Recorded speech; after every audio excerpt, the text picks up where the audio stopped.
not getting paid. And of course, the senator from Vermont, you reopen the government, we lose our leverage. It's all about leverage. That's what they're making it all about, leverage. So the question is, when are American people going to matter more than their leverage, Mr. President? If there are any Democrats out there who can still see beyond the demands of their far-left base, if there are any Democrats who care about the damage that this shutdown is doing, then I have a bill right there at the desk.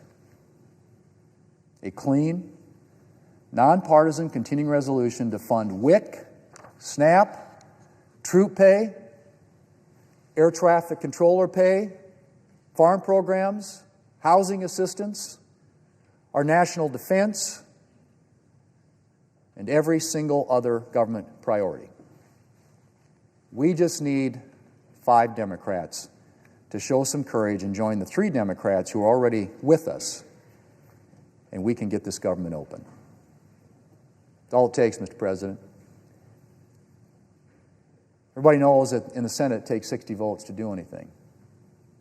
And Democrats come down here and consistently say, well, the Republicans have control of the Senate, the House, the White House. And the Republicans in the House, the Senate, and the White House are all agreed. Open up the government. But you can't do that in the Senate unless you have 60 votes, meaning we have to have a few Democrats. We have a few already. We need 5 Democrats with a backbone. 5 Democrats with the courage to take on that far-left base and say we care more about the lives of the American people than about gaining some political leverage. This takes 5, Mr. President.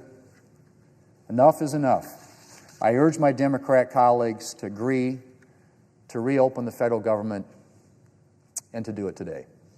Mr. President, I yield the floor. And I suggest the absence of a quorum. Ms. Alston-Brooks.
Mr. President, Democrat leader.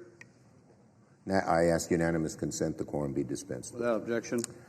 So, Mr. President, this weekend, Americans face a health care crisis unprecedented in modern times.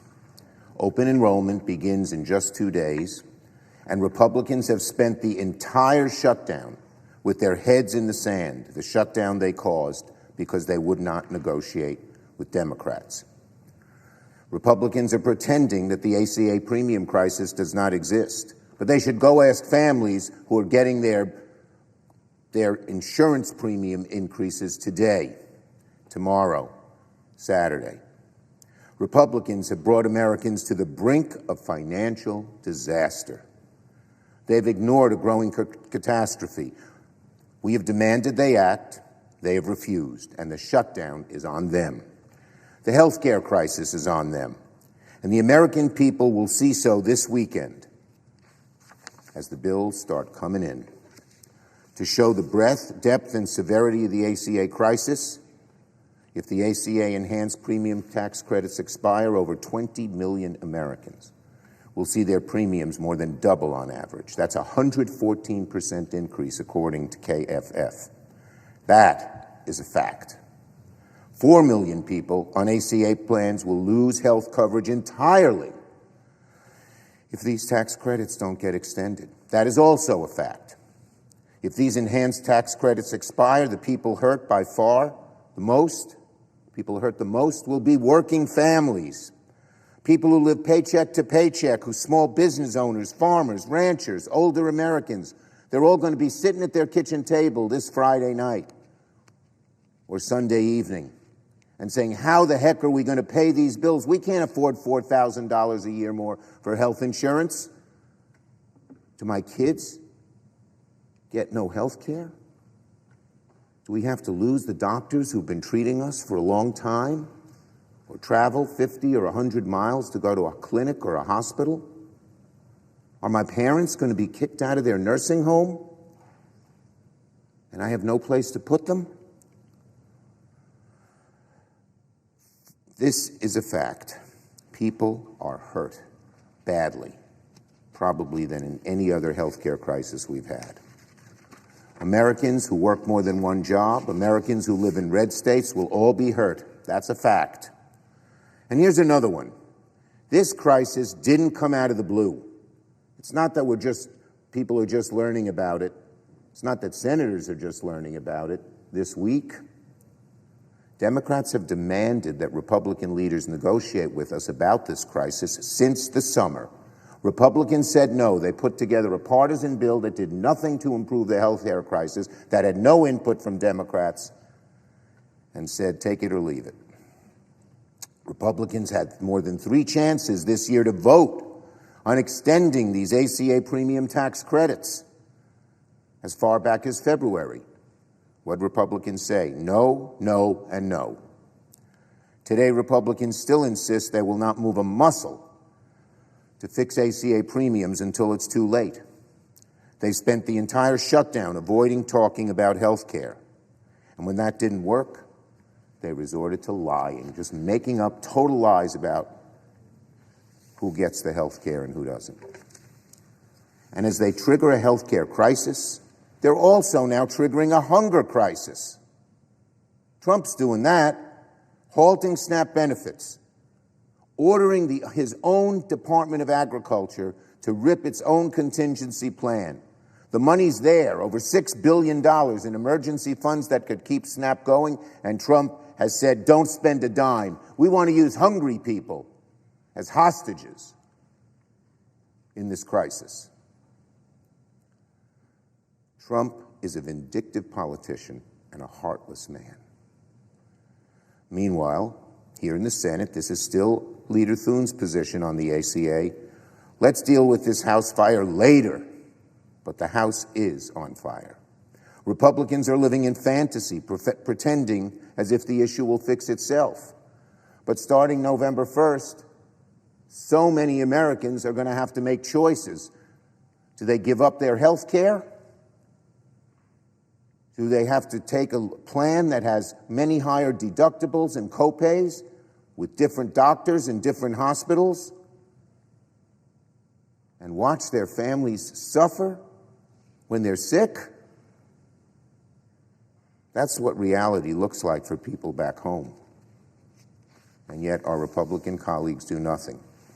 In Louisiana, the average 60-year-old couple making $85,000 a year on a middle-tier plan will see their premiums increase by $25,700. That's right. How does that family come up with $25,000? People in their 50s, they're looking for their retirement. What are they going to do? In South Dakota, that same couple on the same plan would see an average increase of $26,000. In Florida, it's an annual increase of $27,000. Republicans have brought the American people to the brink. Republicans have refused to do anything. They've sat in their hands, stuck their heads in the sand, and now families, millions of families, from one end of America to the other, mostly actually in red states, face the specter of financial disaster. Because when health care costs go up, more people lose coverage, more people get sick, and more people die. Republicans just don't seem to care. Now on the China deal. In the middle of the second,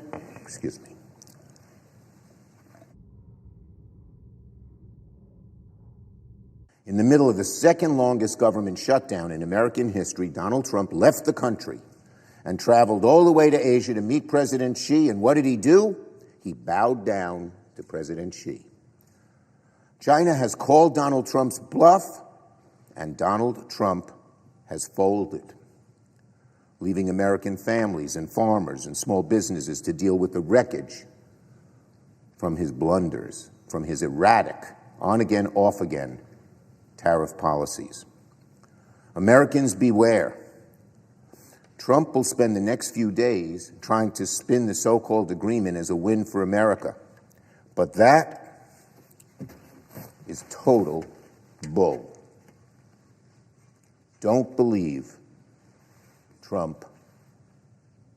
He has folded to China. Donald Trump caved to China in Busan. The so-called deal has left us no better off than we were before Donald Trump's trade war began. If anything, things are worse. Prices have gone up. China has agreed to nothing of substance that will improve trade between our nations. On soybeans, this has been a total capitulation. Donald Trump's trade war has decimated soybean farmers in the U.S., and this year, he's saying, isn't it great, they'll buy half the soybeans, China will, that they bought last year. So many farmers are suffering. And then so many other farmers are seeing that their Chinese customers who they sold soybeans are now making deals in Argentina and Brazil. And those are not one-year deals. Those could be 3, 4, 5-year deals. So the customers that Americans had are not coming back. China is still buying fewer soybeans this year from the U.S. than before China's trade war. How is that a win for soybean farmers? Trump's delusion is unbelievable. He starts a trade war, creates a giant mess for businesses, consumers, soybean farmers, and then he celebrates for trying to clean up the very mess he created in the first place. Don't believe Trump. Trump has folded on China. Don't believe his BS. He's created the mess. Now he's trying to clean up the mess, and he says, don't I deserve 17 pats on the back?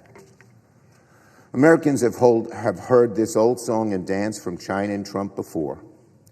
I have long pushed presidents of both parties to take tougher action on China for its rapacious trade policies that have harmed American workers, American businesses. None, absolutely none, of the fundamental abuses by China are addressed in this agreement. Trump didn't even bother about talking about China's abuses against American manufacturing. He secured no clear actions from China to address their funneling of chemicals that fuel America's fentanyl crisis. In other words, he says we're doing something on fentanyl. There's nothing specific.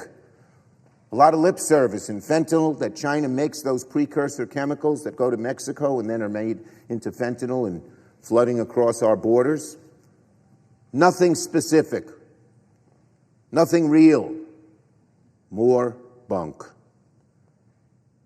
And maybe most egregiously, and this one I know many of my colleagues on the other side of the aisle are furious about, he is the first president in decades to walk back export controls vital for our national security, essentially handing China vital chips necessary for technologies like AI.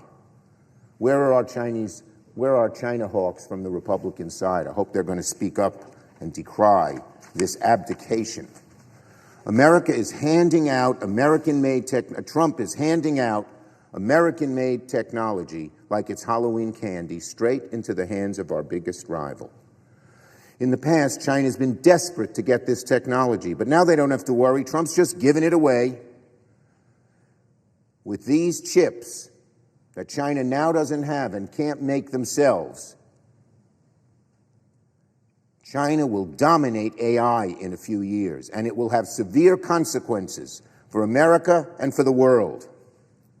When it comes to chips, Donald Trump, it's not America first. For you, it's China first. So you can have some picture that celebrates a so-called agreement that actually hurts us. America will regret the move of sending these chips to China for generations. We will come in second on AI if this continues to happen. They will set the rules of the road. America's greatness will diminish, all because Trump wanted to claim a false victory and brag that he got a deal with Xi. The list of Trump's capitulations to China goes on and on and on. For months, Americans have been taking it on the chin, paying higher prices for everything from appliances to Halloween candy and Halloween costumes because of Trump's disastrous trade policy. And now, looking at this agreement, it only begs the question, what was it all for?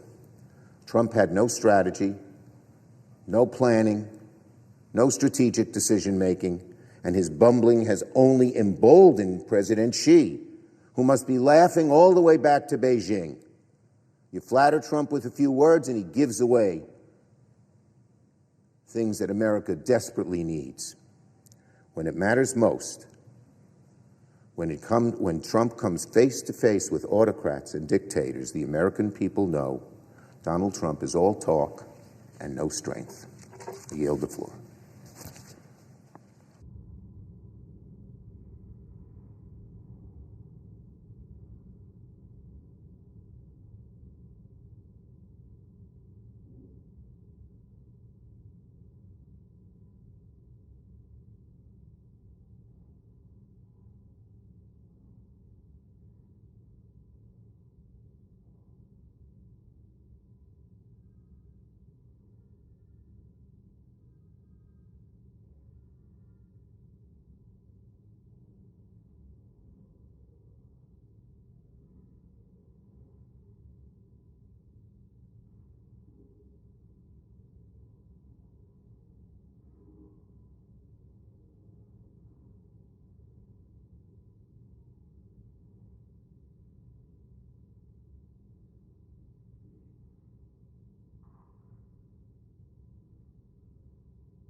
Majority Whip.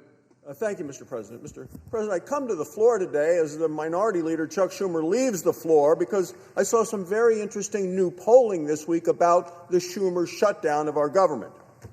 It actually came, of all places, from CNN, not exactly a Republican-friendly outlet. But let me share what the poll shows. Since the Schumer shutdown began, approval of Republicans in Congress is up 5%. By contrast, Democrats are now at their weakest and lowest position in 20 years. The American people are clearly paying attention to the damage being wrought on the American people by the Democrats. And the American people are sick and tired of the Democrats' dangerous political games. They resent being used by Democrats as pawns, as leverage.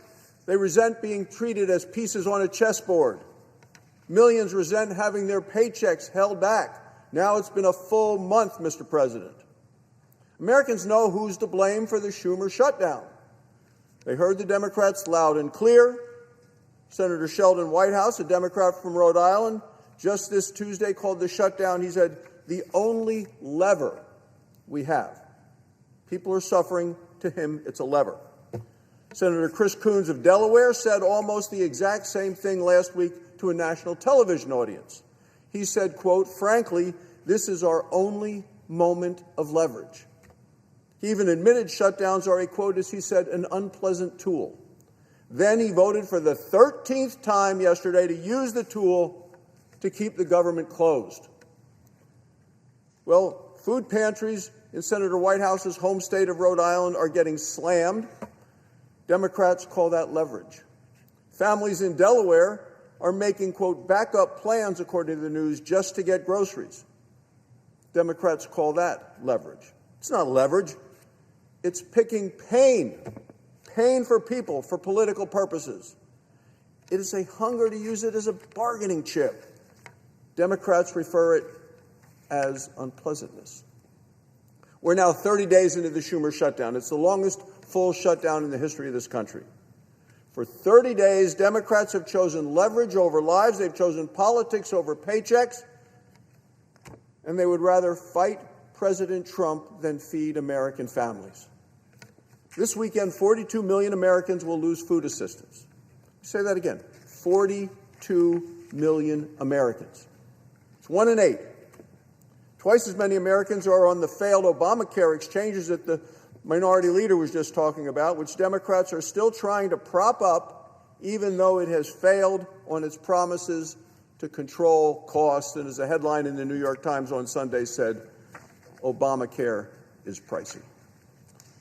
Democrats are putting free health care for illegal immigrants ahead of American families, ahead of American seniors, ahead of American veterans, ahead of American soldiers, ahead of American workers.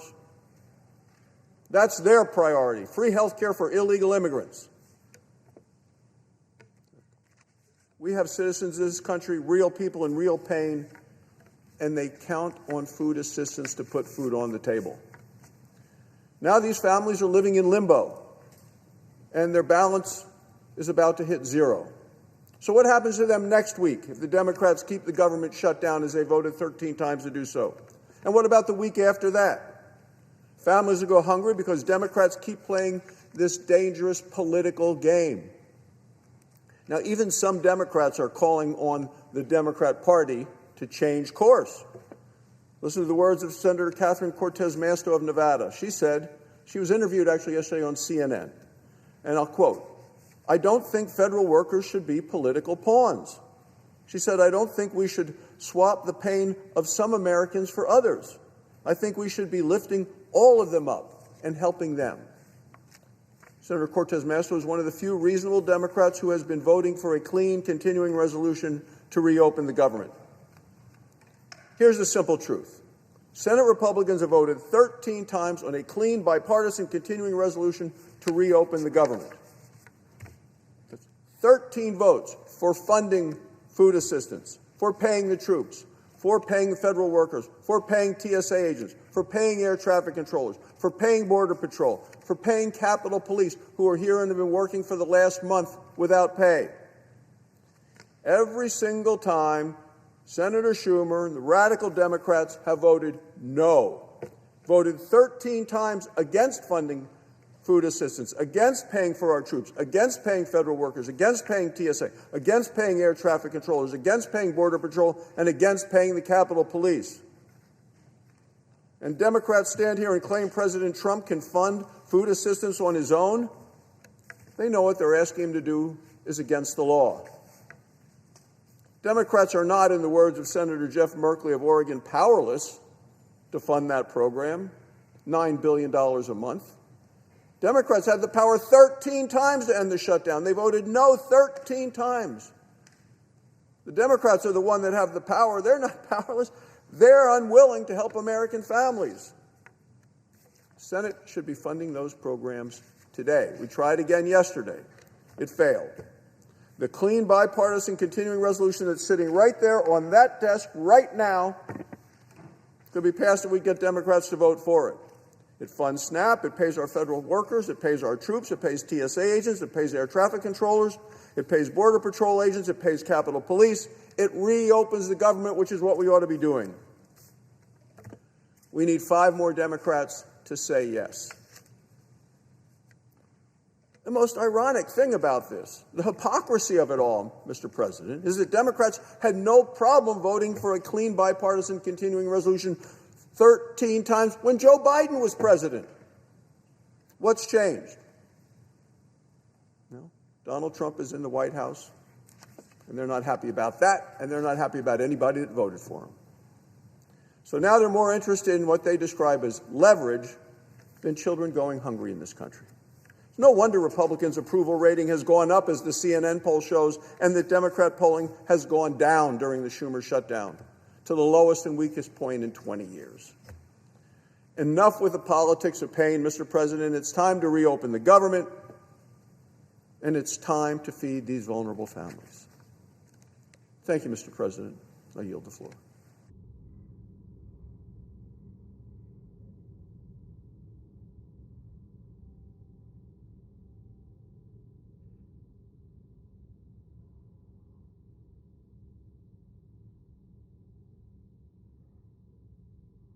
President. Democrat whip. Mr. President, I was just checking the congressional record. You see, we have a tradition here in the Senate. The tradition is that what we say on the floor is printed and available the next day right at our desk. It's kind of an amazing thing. It goes back to the congressional record being the record of the proceedings of this body, and timely printing of it was part of the history.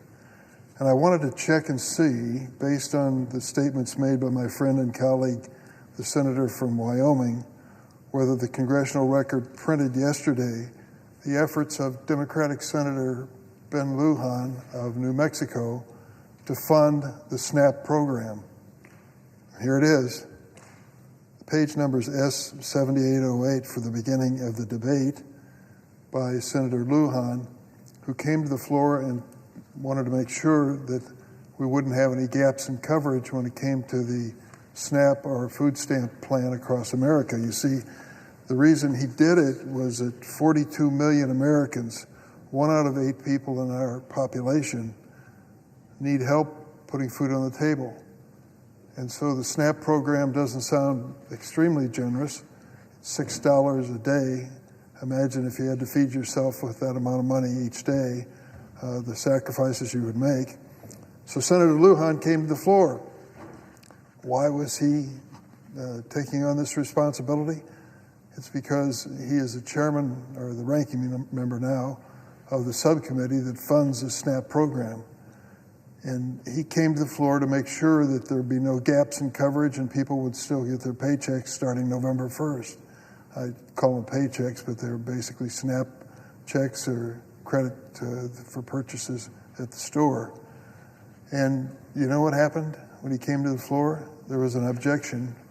The objection came from the Republican leader of the Senate. The Republican leader of the Senate yesterday on the floor, page S7808 and 809 you can find in the congressional record, was asked if he would approve Senator Lujan's effort to protect all the SNAP recipients across the United States, and he said no, he objected. Now, he wanted us to pass another bill, but he had a chance with Senator Lujan's request to make sure that there would be no suffering of anybody across America because of the SNAP program. And on page S7808, Senator Thune said no. And now we have the argument that was made by the senator from Wyoming that one of the reasons that cannot be done is it's illegal. Now that's a real hoot, to use a technical term, as far as I'm concerned. So the senator from Wyoming has said it would be illegal in a government shutdown to feed 16 million kids, 8 million seniors, and 4 million people on disabilities during the shutdown. Well, the last record shutdown under President Trump in his first term went for 35 days, and he kept the SNAP program going. Was he doing it illegally? I asked the senator from Wyoming. I think not. In fact, the Trump administration on their own website acknowledged that they were going to make this payment under the SNAP plan even with the government shut down. They did that on their website, and we have copies of it. And guess what happened to that assertion on their website? It disappeared. Just a few days ago, it disappeared. So a program they used under Trump's first administration, a program that they said they could follow again under this second Trump administration and second Trump shutdown, disappeared magically from the website. So across America, some 42 million people, 12% of our population, will not be able to put food on the table because of a decision by the Trump administration not to feed Americans. Of all the priorities, wouldn't you think that keeping our population, the poorest among us, the neediest among us, with food on the table would be the highest priority? Don't you think they could come up with the money for it? Well, it seems like the president can come up with money for Argentina. When he said Argentina was in a terrible economic situation, and he was going to send $20 billion of American tax dollars to Argentina, that was a week or two ago, and then find $20 billion in the private sector to also go to Argentina. There was plenty of money for Argentina, but not enough money to pay for SNAP program. How can that be? And yet it is the reality. We have 2 million recipients of SNAP in my home state of Illinois, and we know we can take care of them. The Trump administration is making the choice. They have the resources, they have the authority, they just don't have the political will to take care of the problem. I was on a radio call-in show in Bloomington, Illinois this morning, and we talked about the SNAP program. A lot of people really depend on it. A third of the recipients are kids, another third are disabled, and a third are seniors. They're needy people. Long before the government shutdown, Congress sent the U.S. Department of Agriculture funds for this purpose. The U.S. Department of Agriculture used these funds, as I mentioned, in Trump's first showdown, his first decision to not fund the government. In fact, a month ago, as I mentioned, the U.S. Department of Agriculture's shutdown plan said this is exactly what they'd do. They'd pay the SNAP benefits. And then when it became public that they'd made that claim, that vanished from their website just a matter of a few days ago. Why? During this shutdown, the Trump administration did have the money for Argentina. The president seems to be able to find money for things that are important to him. Obviously, SNAP and the benefits are not important to the president. Well, I have news for the president. Because of his decision on the SNAP plan, millions of Americans are going to have to struggle to feed their families. Americans paying a price for this decision by the president. I recently heard from one of them, Michelle from Hodgkins, Illinois. She had a message that goes beyond her letter to me, her email to me, and it really is a message for all Americans. Here's what she said. You're forgetting about the seniors that are age 60 to 65. I already cut down my meals to 2 a day. I really don't want to try to live on one meal. I take medicine and I need to eat. My size shows that I have not been eating. I know for a fact many eat cereal for dinner. It's filling and cheap. That's the plight facing poor people if the SNAP program is in fact shut down by President Trump. Here's another message from Martin in Macomb. I'm on SNAP due to a disability, epilepsy as well as some others. I rely on SNAP as well as Social Security and disability payments to survive. Martin of Macomb, Illinois, went on to say, most of the people in my building rely on SNAP to pay for food. I'm worried about how I'll be able to afford food on November 1st.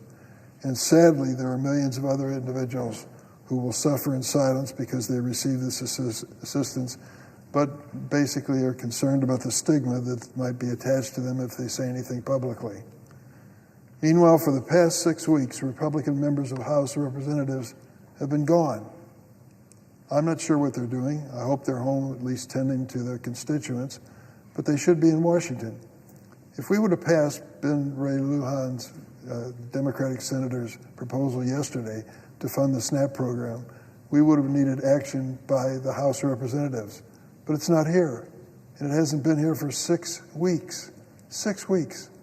We need him, and we need the president when he comes home from his trip overseas to make this a high priority.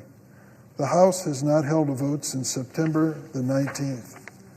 President Trump is tearing down part of the White House to build a new, lavish $300 million ballroom. Homeland Security Secretary Kristi Noem found $200 million during the shutdown to buy 2 luxury Gulfstream jets for her and her top staff.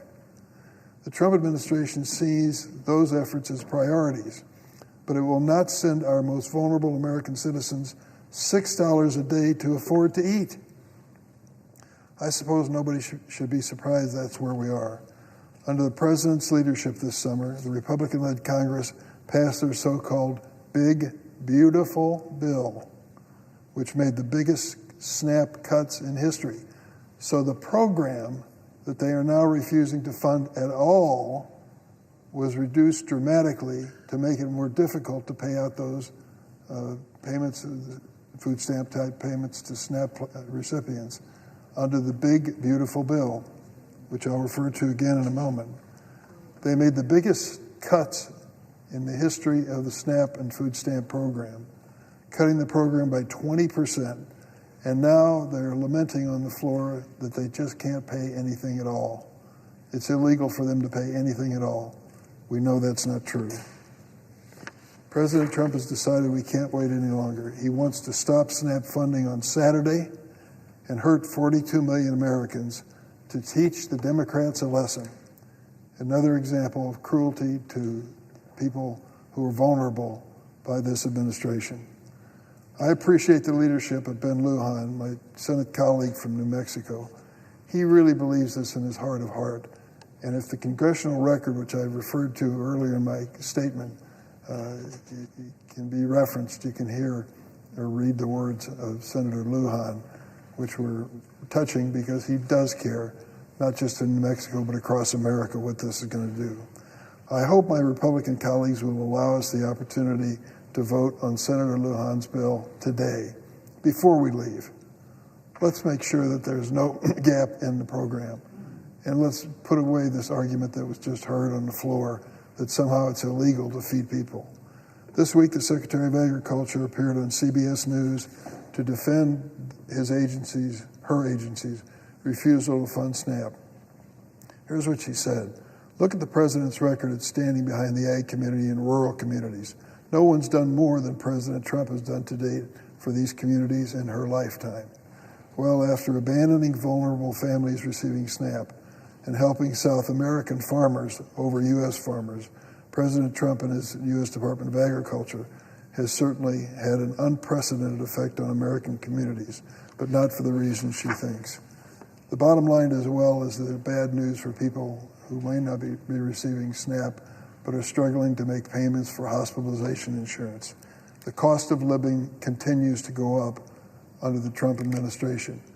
And the issue which we are trying to drive home to our friends on the other side of the aisle should be a bipartisan concern of what's happening to health insurance premiums across America. Take a look. If you're on the Affordable Care Act plan, you're going to see a dramatic increase. In Illinois and the city of Chicago, people who are under that plan, thousands of them, are going to see their health insurance premiums double, at a time when they're struggling to make grocery payments and electric utility payments. They're going to double. Why? Because the big, beautiful bill, the budget bill of President Trump, passed by all Republican votes, no Democratic votes, unfortunately, has eliminated the tax credits that are available to people in middle-income categories. Who are these people, these faceless people? will put a face on them. 1 out of every 4 farmers, 1 out of every 4 farm families in our country use the Affordable Care Act. A half of the people who own small businesses use it. They're the ones who are facing these heightened premiums. What we are doing is begging the Republicans to correct the mistake they made in the big, beautiful bill. Come forward with sensitivity, not just to those receiving SNAP and food stamps, but to the families that are struggling to make health insurance payments. These families need help. The cost of living goes up for them every single day, and this is going to be a hardship many of them can't endure. Millions, literally millions of Americans will lose their health insurance because of the big, beautiful bill. We have a chance to correct it, and we should do it as soon as possible.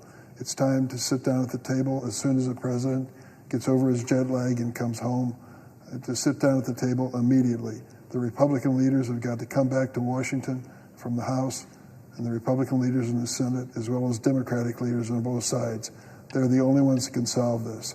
I've been in Congress for a number of years. I think I've seen every major shutdown, and I've seen how they all end. There will be some triggering device that does it. I hope that whatever it takes, we get it done and done quickly. I yield the floor.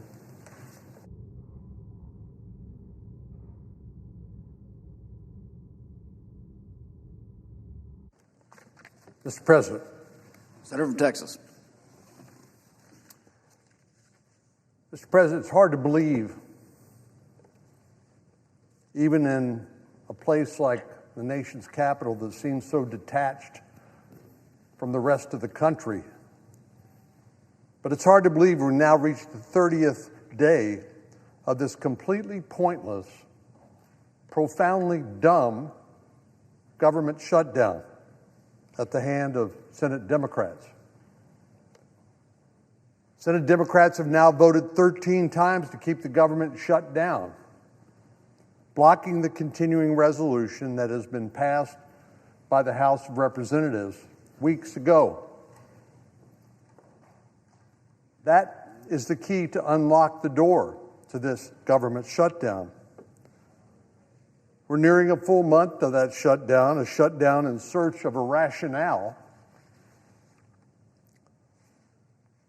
My suggestion is to our friends across the aisle that they need to look in the mirror and listen to their own people. The American Federation of Government Employees, or AFGE, the largest union that represents federal government employees, called on Congress to, quote, reopen the government immediately under a clean continuing resolution that allows continued debate on larger issues, close quote. That's exactly what we've asked for, time after time after time, but to no avail. Families across America, including the 31 million plus Texans that I have the privilege of representing, are continuing to deal with this uncertainty. Now, it's true that many people are not directly affected by the government shutdown, but a lot of people are, including the very people who are here in this chamber, our staff, government employees, but it's much bigger than that. It's not only the federal employee union, it's the military, it's our Border Patrol, it's TSA, the air traffic controllers. All of these people are working because their jobs are deemed essential without any pay. 1 in 6 Americans lives paycheck to paycheck.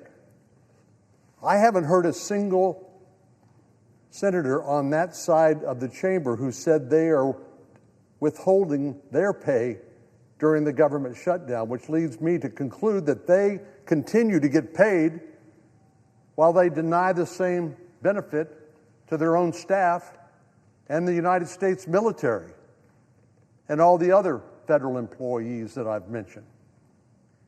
If that isn't hypocrisy, I don't know what is.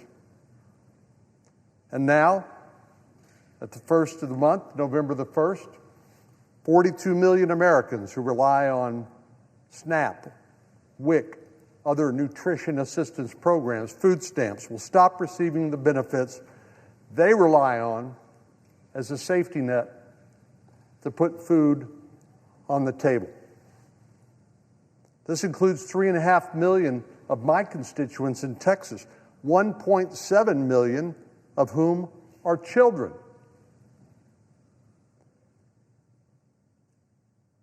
These are among the most vulnerable people in our country.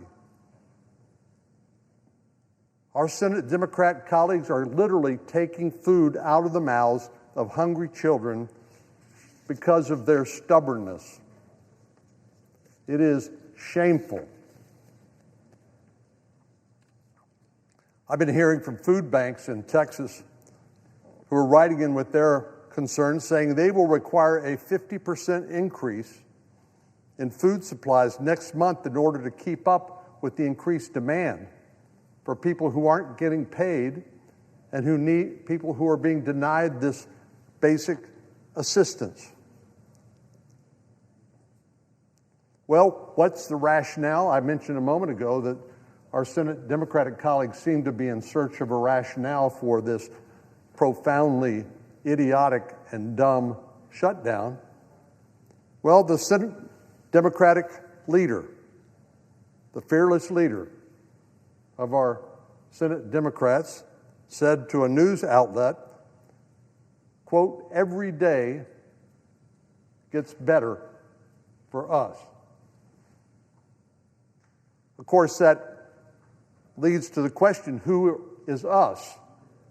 Not the 31 million Texans I represent, not the 800,000 federal government workers who are part of the union, not to the children who depend on nutrition assistance to be able to eat.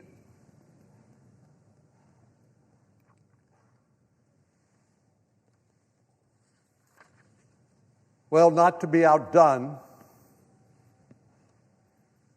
House Democratic Whip Catherine Clark recently said, quote, "Of course, there will be families who are going to suffer," as if that's no big deal. She said, but, it's one of the few leverage times we have. So all of these Americans are fellow citizens who are being harmed by this shutdown are leverage, political leverage.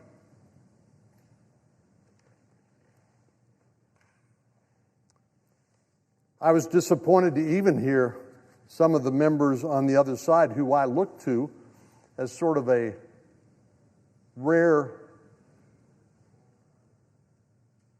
person of common sense among the crazed Democratic Party these days, who said that this shutdown would prove to be unpleasant,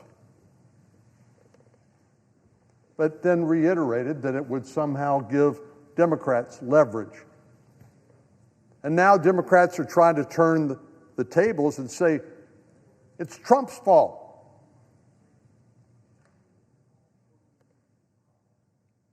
This is surreal.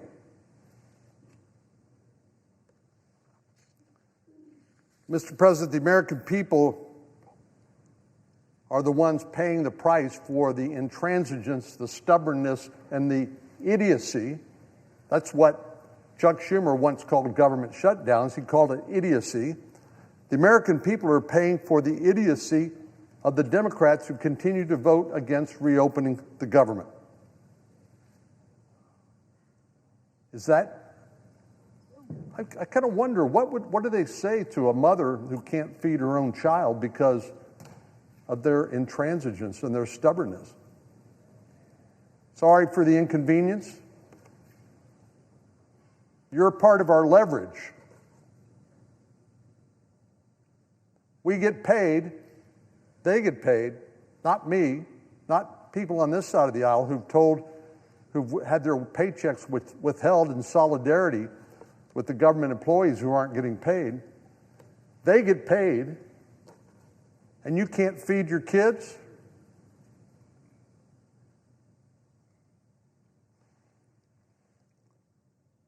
What do they say to the federal worker, including members of our staff, people working here in the Senate, who wonder, can I pay the utility bill? How about my rent or my mortgage payment? Can I buy gasoline for my car to take my child to school? I guess their response is, well, you should expect some unpleasantness during this shutdown because you are part of our political leverage.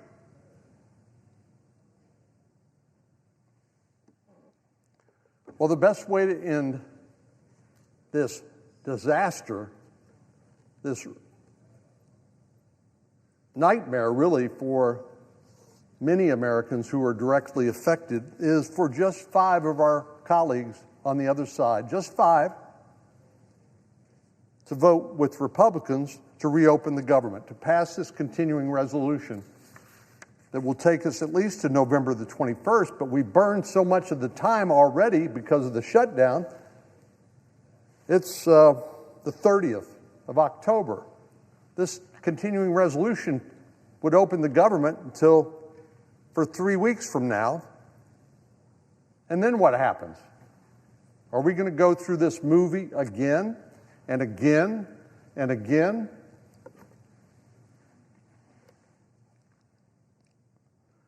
Well, and then how about those Americans who depend on safe and timely air travel for their jobs? Or maybe they just want to take some time off if they've got some vacation plans.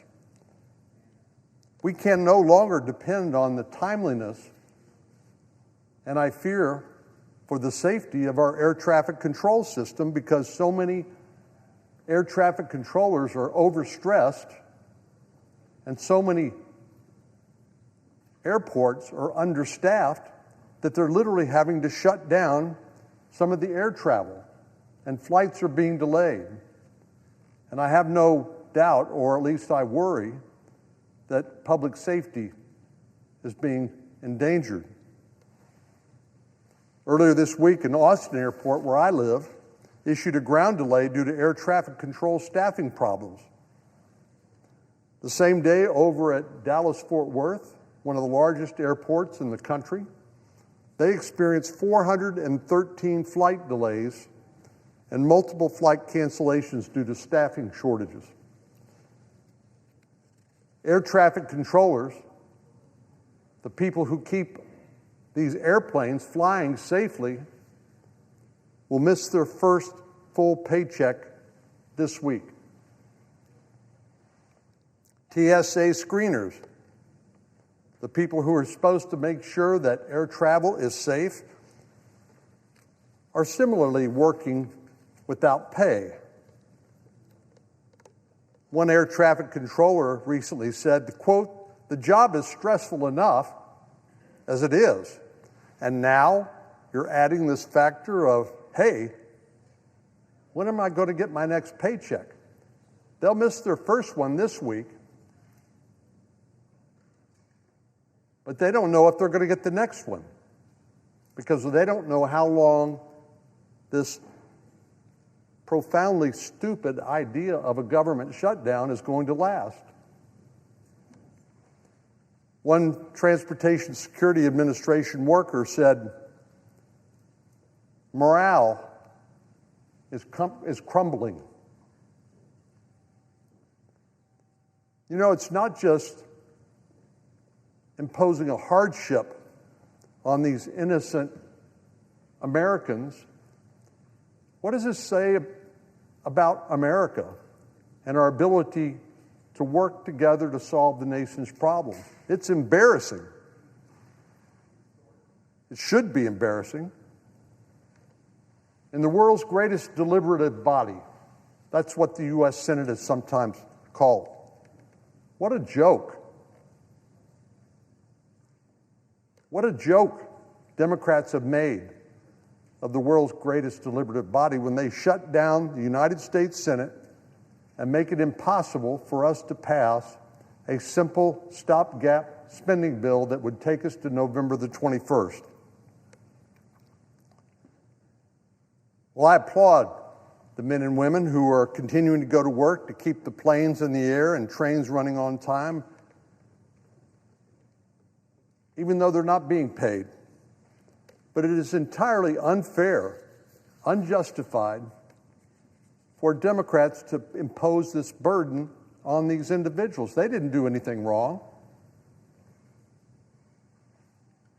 And this is only weeks before the holidays, and holiday travel will begin in earnest.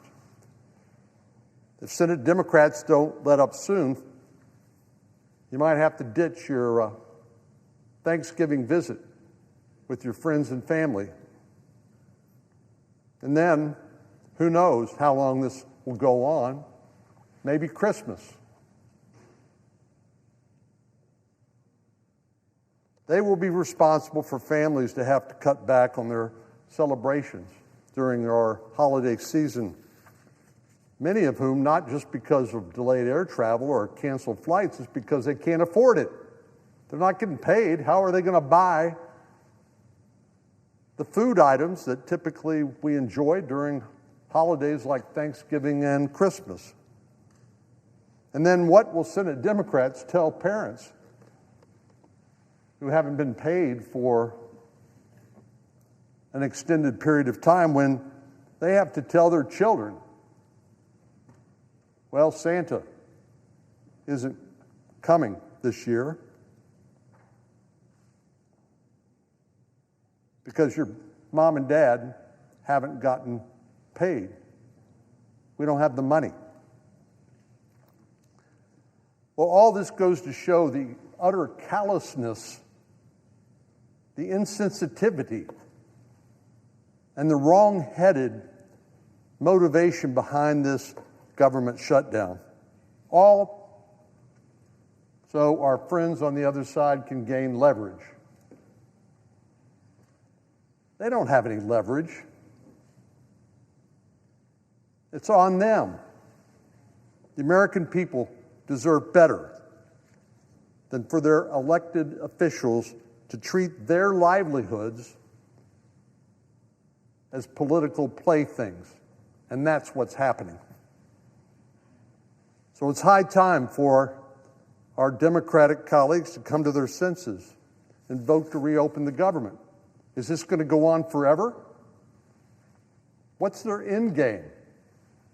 They don't know.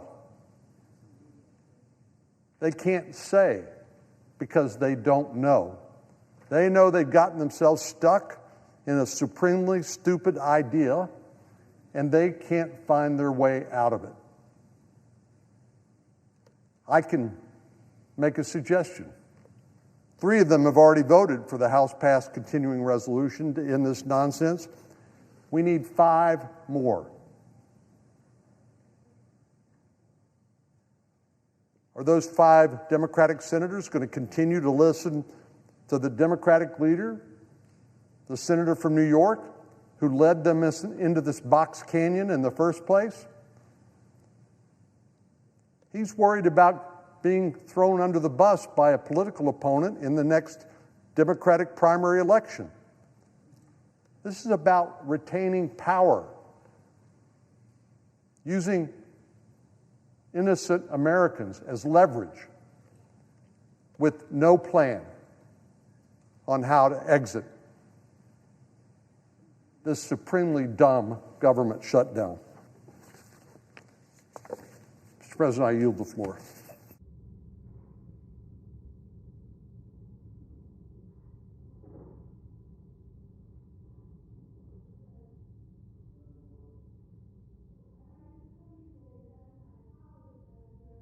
One of the darkest times of the year, when daylight savings time ends and our clocks fall back 1 hour. This weekend, we will perform the outdated and unnecessary ritual of changing our clocks. Most countries don't even observe daylight savings time. The practice was first adopted in Germany in 1916, and the U.S. followed 2 years later. The U.S. did that to save fuel during World War I. Though most people think it was adopted to give farmers more daylight, the agriculture industry at the time actually opposed it. So flash forward to now, we are still practicing shifting our clocks twice a year.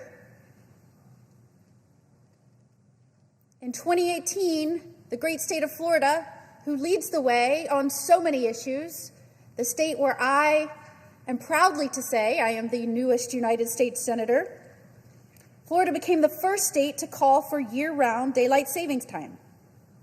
But we need Congress to affirm this change through legislation. After Florida took that step and led the way, 20 states followed and have already passed laws or resolutions that would end the practice if federal law permitted. And we almost accomplished this. In 2022, the U.S. Senate voted unanimously to end it, though it went nowhere in the House. And when we choose not to end this absurd practice, we do so to the detriment of Americans' health. And it's not just about our health. It's about parental sanity.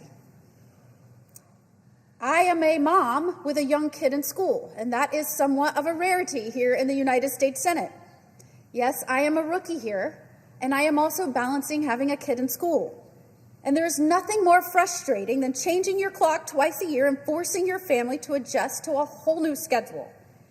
In my experience as a parent dealing with a kid that wanted to be outside playing sports, who anxiously awaited his law enforcement father to come home and throw the baseball, not having that extra hour of daylight was really difficult, especially when all kids want to do at the end of their day of school and chores is to be outside.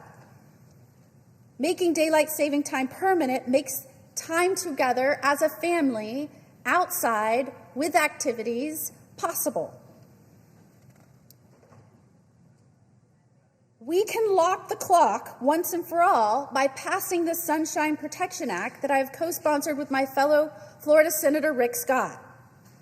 We don't have to continue to fall back. We can spring forward once and for all. No more changes. No more anxiety about waking up at the wrong time or worrying about getting to church on time. Florida is the sunshine state.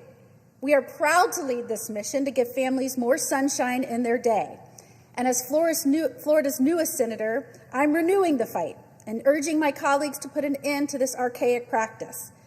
The Sunshine Protection Act has previously passed in the Senate unanimously. I am hopeful we can come together on this bipartisan issue once again, especially now that President Trump has said it is time to lock the clock. As a senator, but more importantly, as someone who promotes common sense in Washington, and as a mother of a young child, I am fully supportive of ending this onerous twice-yearly time change. And with that said, Mr. President, I hope we can count on you, and I yield back. Senator from Oregon. President, I rise to call for the passage of Senate Joint Resolution 88, a resolution to repeal Donald Trump's price-hiking global tariffs. American families are being squeezed by prices going up and up and up. More than 3/4 of families say their monthly expenses have increased by more than $100 a month. There is, however, colleagues, something the Senate can do today. Today it's possible for the Senate to focus on bringing families relief to their wallets. Congress can vote to repeal Donald Trump's trade taxes and stop taking money out of Americans' pockets. Trump opposed these global tariffs by declaring an economic emergency. In my view, Donald Trump's actions clearly go beyond what the law allows, which is why I'm urging passage of this bill to finally end the president's unlawful tariffs. The average family will see about $2,800 in higher costs because of the Trump tariffs and taxes. The Senate ought to cancel that tax hike. Let's cancel this tax hike. Let's cancel this tax hike. Donald Trump won't do it. He's paying for tax cuts for billionaires on the backs of working families. Fortunately, Congress, not the president, has got the final word on tariffs and taxes and trade. Senators can vote today to end harmful and dangerous global tariffs. It's been 6 months since the Senate tied 49-49 on this same proposal. Since then, our nation's trade policy has looked pretty much like a dog chasing a squirrel. More tariffs threatened, added, taken away, thousands of packages being destroyed because the customs service wasn't prepared, secretive deals to lift tariffs for certain companies and products that have influence with the White House. People across the country are being harmed by tariffs. In my state, tariffs take a chunk out of the bottom line of everybody from blueberry farmers to brewers to small manufacturers to our crucial semiconductor industry. Thousands of good-paying jobs in my state are under pressure because of tariffs. In many ways, red states and rural areas are being hit the hardest. In Columbus, Indiana, thousands of jobs depend on manufacturing, mostly diesel engines for export markets. They also use parts from overseas to make the engines. The mayor of Columbus and business leaders warn that tariffs are causing economic damage that will take years, Mr. President, to recover from. Farmers are getting a double whammy from the Trump trade taxes. They have to pay more for fertilizer and tractors and a variety of inputs, while their markets overseas evaporate. In Kansas, farmers harvested a bunker crop this year, 20% more of sorghum than normal. Farmers called it a blessing, but they're not better off. Trump's trade war drove buyers to Brazil and Australia. Prices are less than half of what they were in 2022. Let me close by way of saying, and I thank my colleague Senator Kaine, he and I have been on this floor for days talking about the need to get rid of the Trump taxes.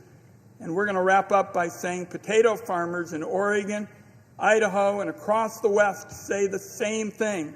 Buyers in Canada and Mexico and China have slashed orders for French fries, hash browns, and a variety of other products like frozen potatoes. The Senate is not a spectator to the workings of the federal government when it comes to international trade and tariffs in particular. The United States Congress has clear authority, not authority that is up for grabs, not authority that hasn't been addressed. It's clear authority. This is Congress's job. It's not a partisan issue. It's a jobs issue, a kitchen table issue. I urge all members to support this resolution. Roll back the idea of arbitrary global tariffs. I thank Senator Crane. We've been partners in this effort for months now. This is the big issue, Mr. President. This is going to affect people, not just in our country, but all over the world, and we will be better positioned to get more family wage jobs in America if we get rid of these global tariffs, and I yield to my friend. Mr. President, Senator Virginia. I rise to speak, and I thank my colleague, the lead Democrat on the Senate Finance Committee, Ron Wyden, for his passionate advocacy, and I join him in this effort to get colleagues in the Senate to vote for the resolution that will be pending before us to eliminate Donald Trump's global tariff regime announced in April. This is a regime that, together with the other tariffs that he has announced, is leading to serious harm in Virginia, as I've laid out the last few days, higher prices, fewer jobs, and slower growth. The IEEPA statute, as I've laid out, allows a president to declare an emergency when there is an extraordinary and unusual event posing a serious threat to American national security, foreign policy, or the economy. What was that extraordinary and unusual event that Donald Trump used as the justification for this unilateral tax increase affecting consumers and businesses?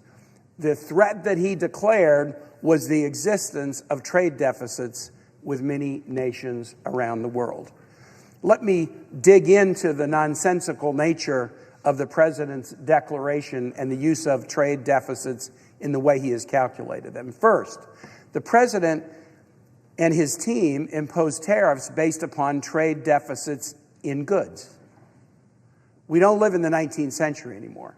We have an economy that is not just about goods, it's about goods and services. And if you look at the actual trade figures, including both goods and services, the U.S. looks better positioned in virtually every country when you add in services. Why doesn't the president be honest with the American public about the extent of these trade deficits if they are, in fact, such an emergency? The president has used these tariffs to impose tariffs on nations where we have trade surpluses, like Brazil. He's imposing tariffs on nations that have no trade barriers to the United States, like Israel and Singapore. And he's measuring trade deficits the wrong way by only including goods, not services. Second, the president has calculated these trade deficits on goods without calculating the effect of the population of the countries involved. So let me give you an example. The president says if we have a trade deficit with Vietnam, they're ripping us off because they're not buying as much American stuff as we're buying Vietnamese stuff. That's what the trade deficit in goods basically is. We're buying more of their stuff than they're buying of our stuff. But hold on a second. Vietnam is a third the size of the United States. Vietnam is a country with per capita income much lower than American per capita income. They don't have the purchasing power that the United States does. So why is it a problem that they aren't purchasing as much American goods as we are purchasing Vietnamese goods? They're a smaller country. The same with Canada. The same with Japan. The same with so many nations around the world. They're dramatically smaller than us, and so naturally they don't have the purchasing power that the American consumer has. Finally, and I'll conclude with a word about the House after this, the way that the president has imposed the tariffs is leading to nothing but chaos. Announce tariffs on everyone, then announce that they may be suspended or delayed while I work out one-on-one deals with different nations. And I may give an exception to this country or that industry sector or that company. If you come and plead and make nice with me, I'll give you an exception. This has led to a chaotic circumstance. When the president announced the tariff rate with Korea, Toyota's stock, get this, okay, there's going to be a tariff on Korean imports. Toyota's stock went up. Why did it go up? Because the rate that he announced was less than the tariff that's being applied to automobiles coming in from Mexico and Canada, which has a lot of the content of American automobiles. It's a strange thing when you're cutting deals with other nations that disadvantage American production. That's what this chaotic tariff regime has done. And that's why my businesses around Virginia are telling me we want to make investments, we want to grow, but we can't grow until we know what the rules are. And every new announcement of a tariff or a delay or a suspension or an exception or a new deal for some other country that makes our products competitively disadvantaged slows down investment in Virginia. The last thing I'll say is this. I hope this passes as the two previous resolutions did. And if it does, it will be up to the House to take this up. The House has done something that should really shock people in the public and in this body. This matter is privileged in the House as it is in the Senate. If it passes, House statutes and rules suggest that it should be taken up for a vote on the floor of the House. The rule in the House was that it would need to be within the committee for 15 days and then be reported and then pending for 3 days on the floor. Action would be taken on these matters within 18 days in the House. Guess what?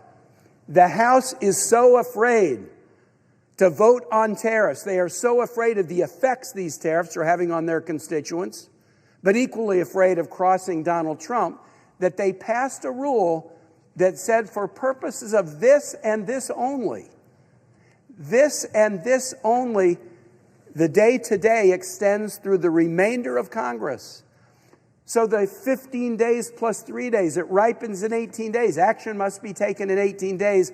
They have defined today as a day that lasts to the end of Congress, so the matter will never ripen and be privileged in the House. If they're that afraid of a vote on tariffs that they would result to that kind of legislative chicanery, that should tell us something.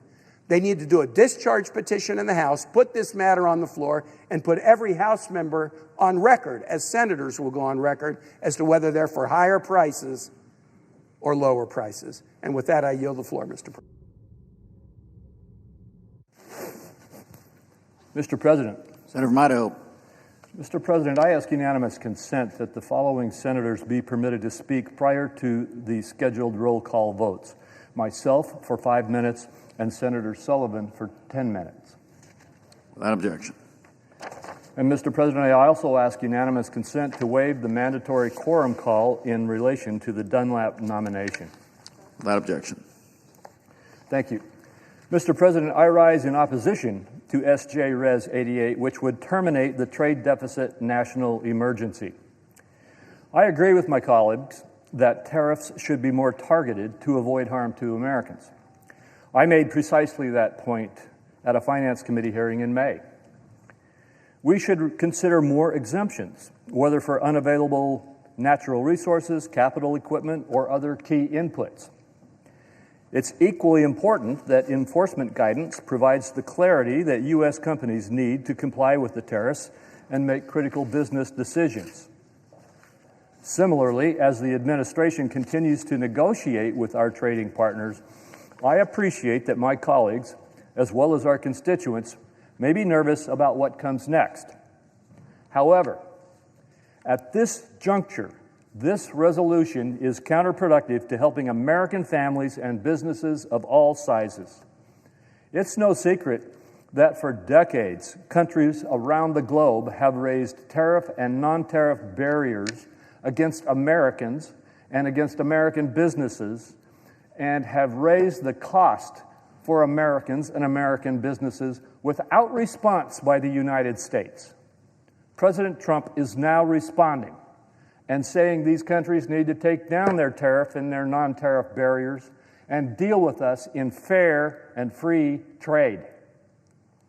The president's negotiations are bearing fruit.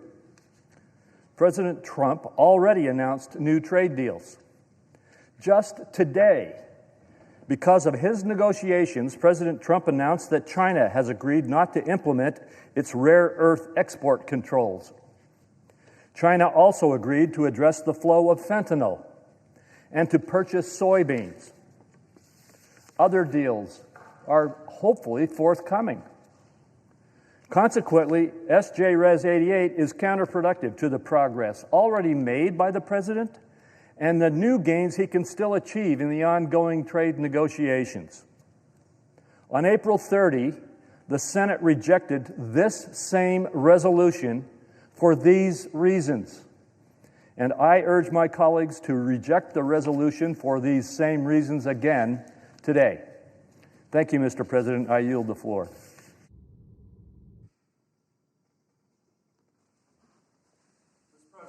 Senator from Alaska. Mr. President, we're getting ready to vote on my CRA, Senate Joint Resolution 80. And by the way, I appreciated the strong bipartisan vote yesterday to get on this bill. This is a really important resolution for our country, for my state, for the Native people, and the workers of America. So I'm asking my Democrat colleagues to really think hard about this. I see the Schumer, Heinrich, vote no on the Sullivan CRA down there. But I want to make a plea to my Democrat colleagues. You should vote yes on this Senate resolution. You had one courageous one yesterday, Senator Fetterman, and here's why.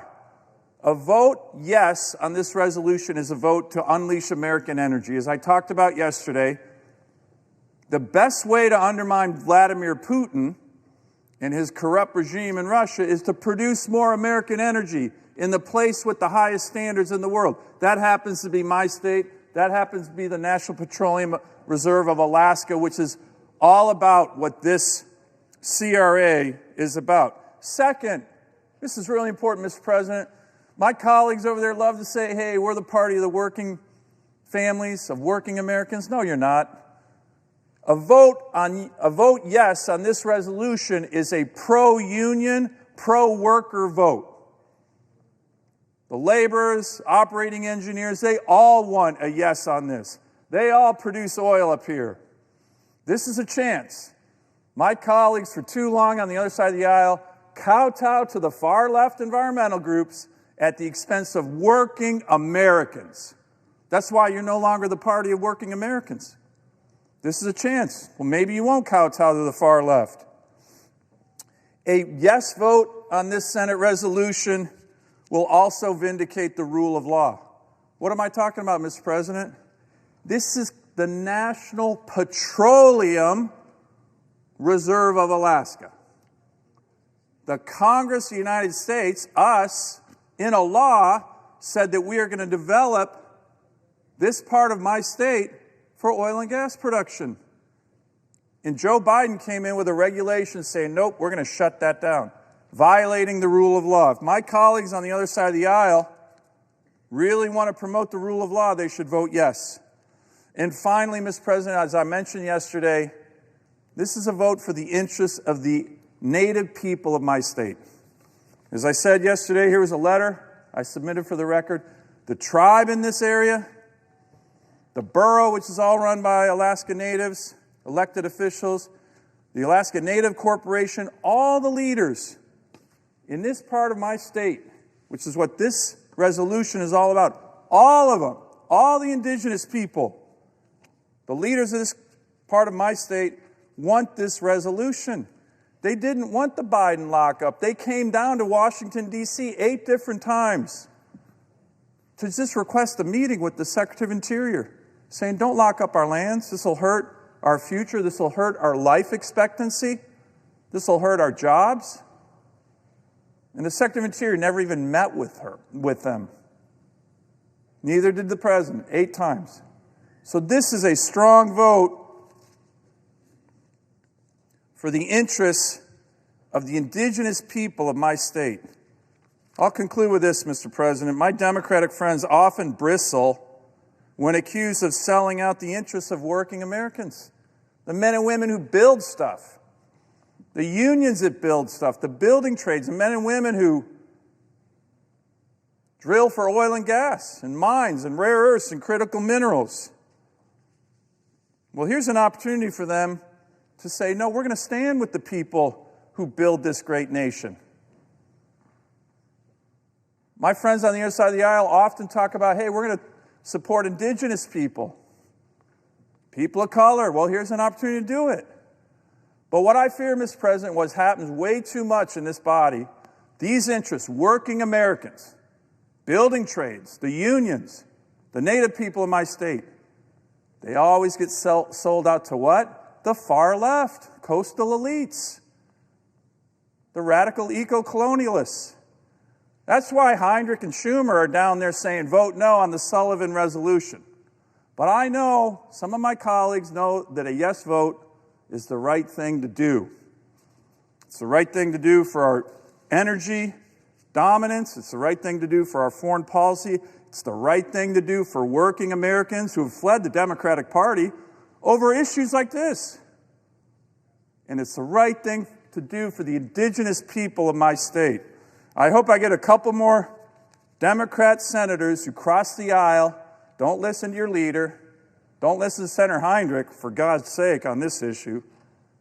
Vote yes on this important resolution for America and for working families and the Native people of Alaska. I yield the floor.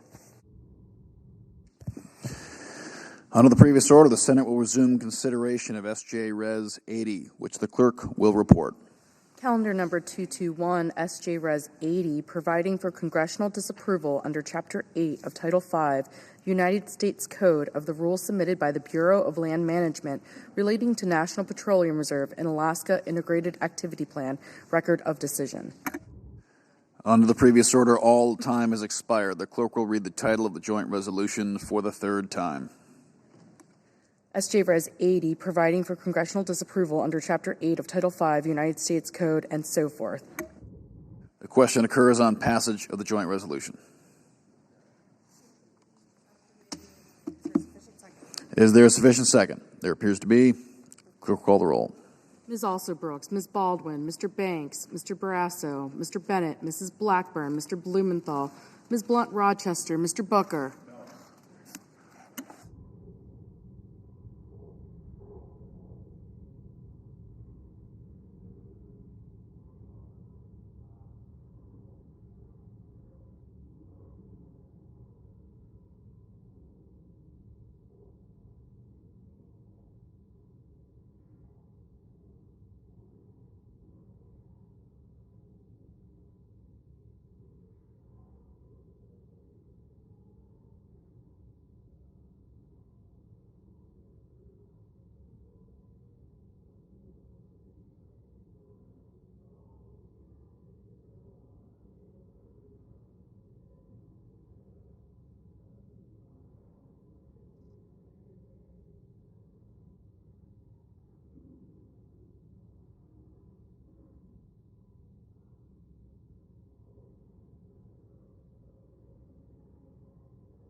Mr. Bozeman, Mrs. Britt, Mr. Budd, Ms. Cantwell,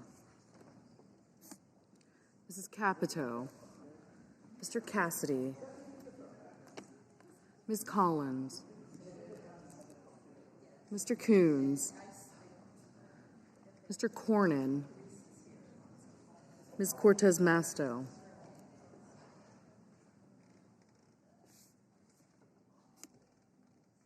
Mr. Cotton, Mr. Kramer, Mr. Crapo, Mr. Cruz, Mr. Curtis, Mr. Daines,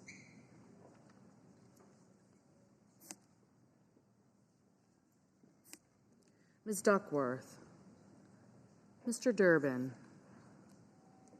Ms. Ernst, Mr. Fetterman, Mrs. Fisher, Mr. Gallego, Mrs. Gillibrand, Mr. Graham, Mr. Grassley, Mr. Haggerty, Ms. Hassan, Mr. Hawley, Mr. Heinrich, Mr. Hickenlooper, Ms. Hirono,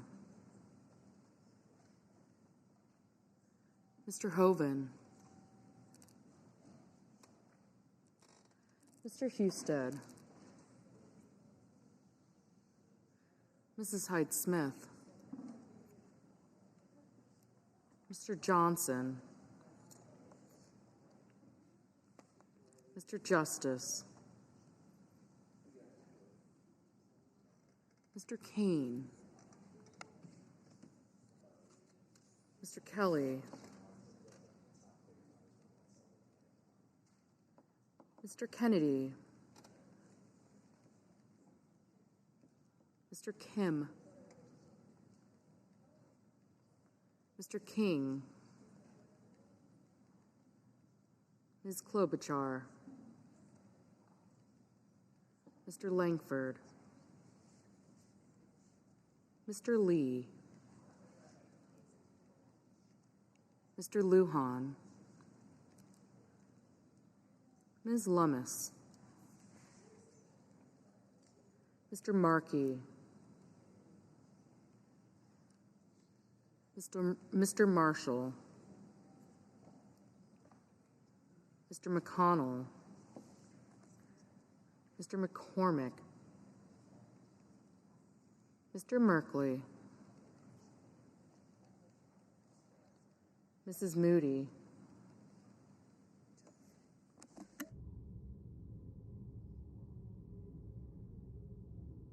Mr. Moran, Mr. Marino, Mr. Mullen, Ms. Murkowski,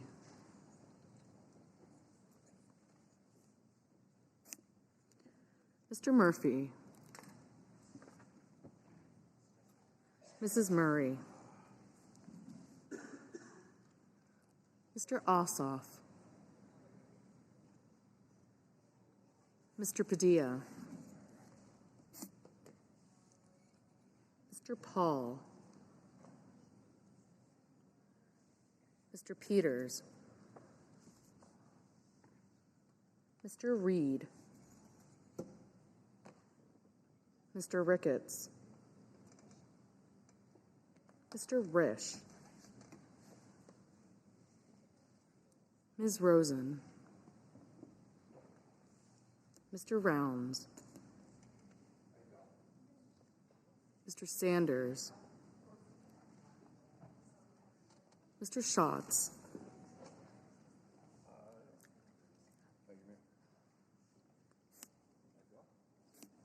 Mr. Schiff, Mr. Schmidt, Mr. Schumer, Mr. Scott of Florida, Mr. Scott of South Carolina. Mrs. Shaheen. Mr. Sheehy. Ms. Slotkin. Ms. Smith. Mr. Sullivan. Mr. Thune. Mr. Tillis. Mr. Tuberville.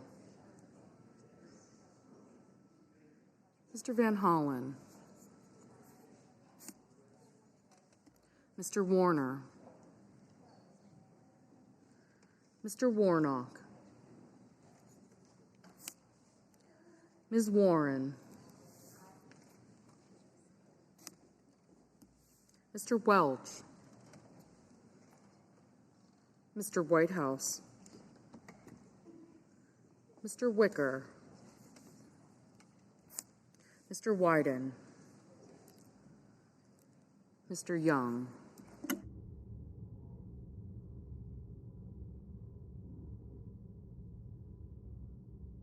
Senators voting in the affirmative: Banks, Blackburn, Capito, Cornyn, Cotton, Crapo, Fisher, Langford, Marshall, McCormick, Scott of South Carolina, Sheehy, and Sullivan.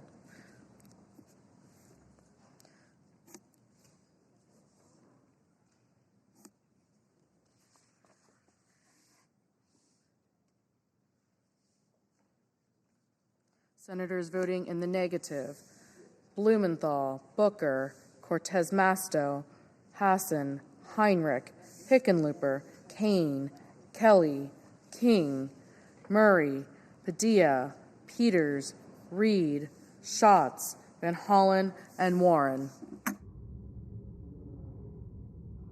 Mr. Kramer, aye.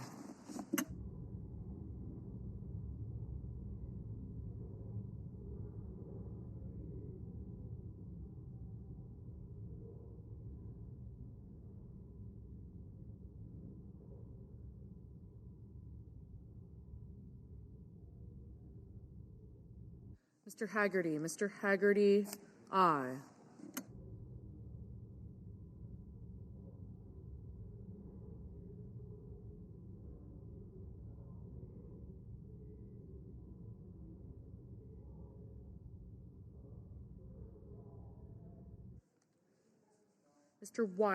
Mr. Wyden, no.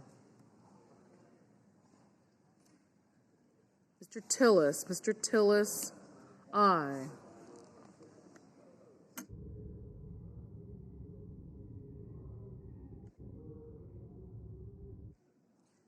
Mrs. Shaheen, no.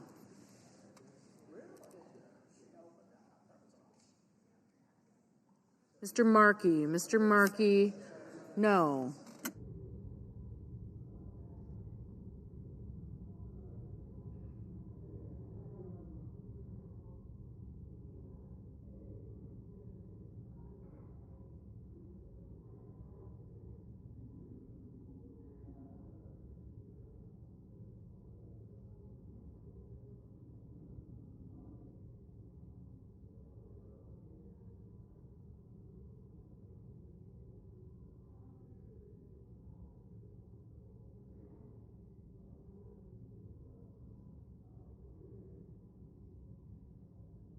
Ms.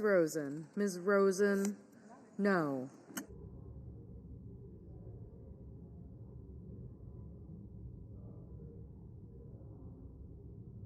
Mr. Welch, no.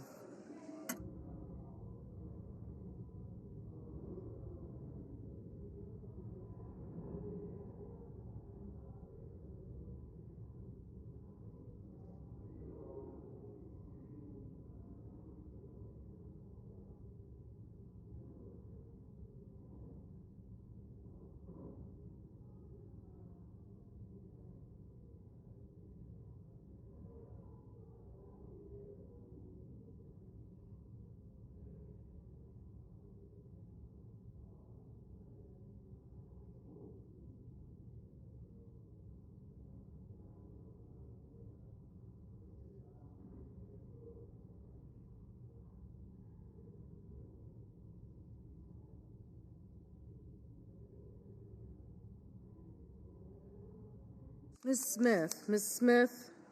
No. Mr. Whitehouse. Mr. Whitehouse? No.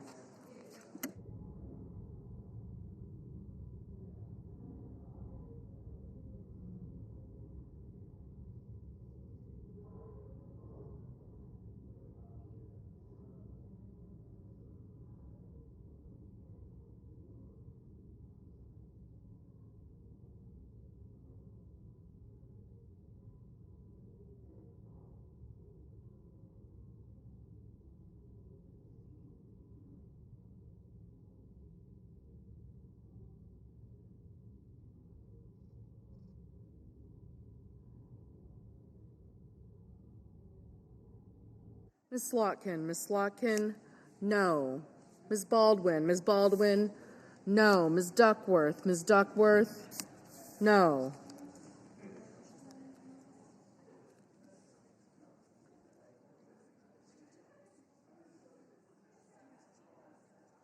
Mr. Husted. Mr. Husted? Aye.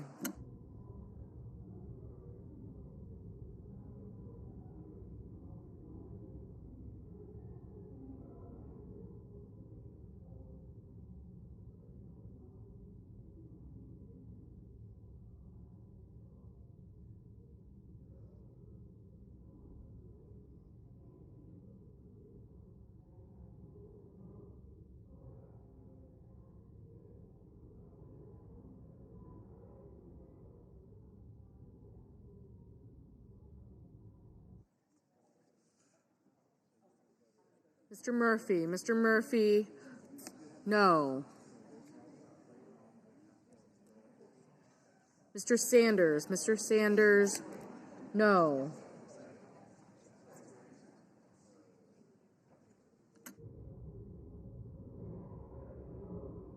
Mr. Graham. Mr. Graham? Aye.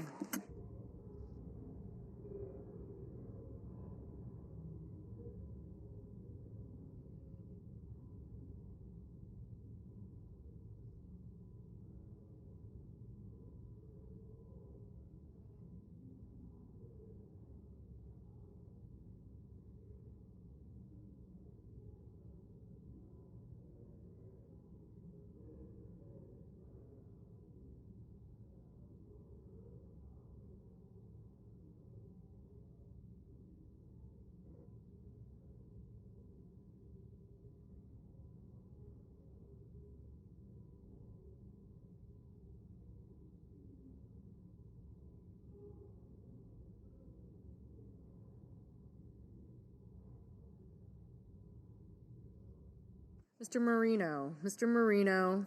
Aye.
Mr. Ossoff. Mr. Ossoff? No.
Mr. Risch, aye.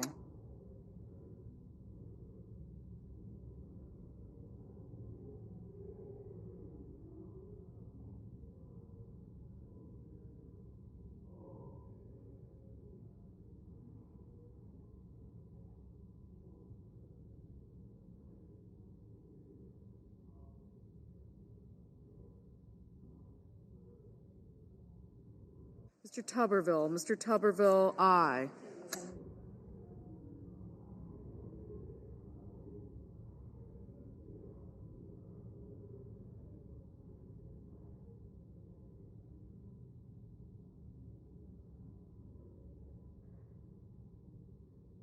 Mr. Merkley, no.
Mr. Grassley, aye. Mr. Curtis, aye.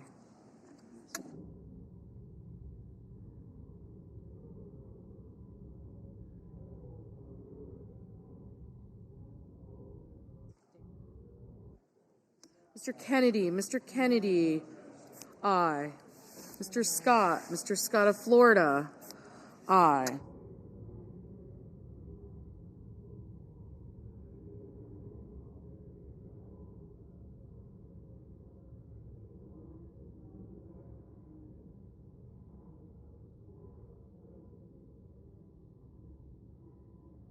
Mr. Bennett, no.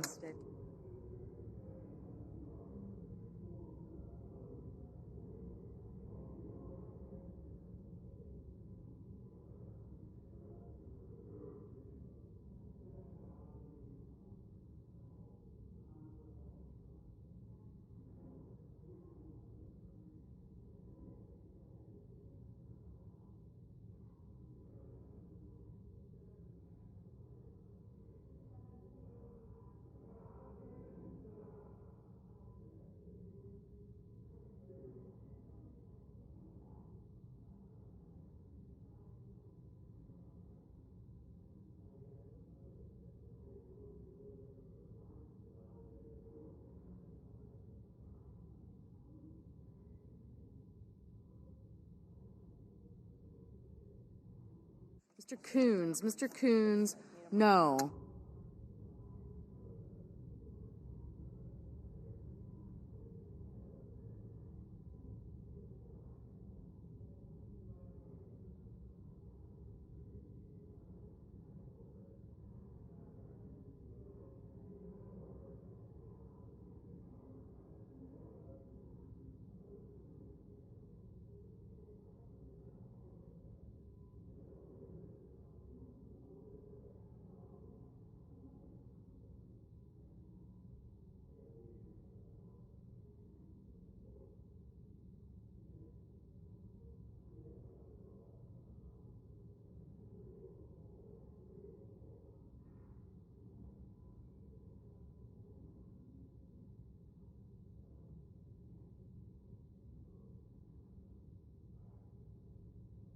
Mr. Lee, aye.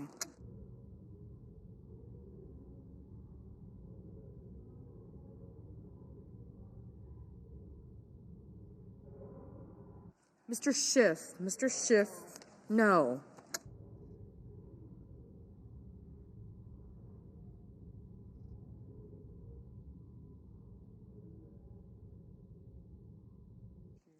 Mr. Bozeman, aye.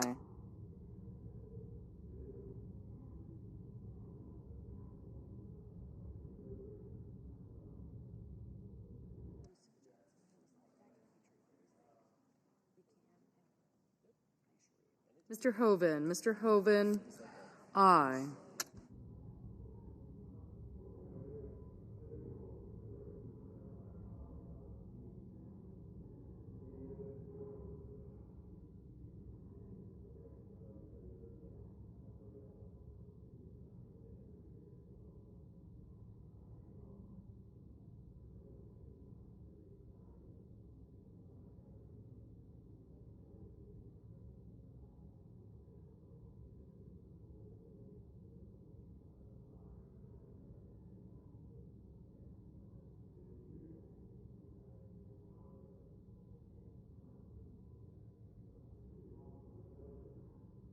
Ms. Collins, aye.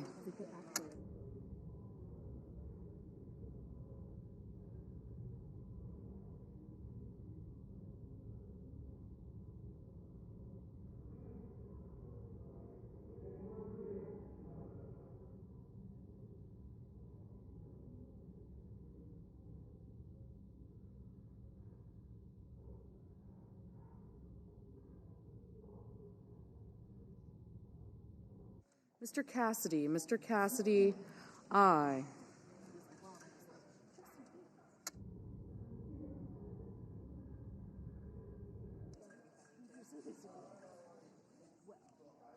Mrs. Hyde-Smith, aye.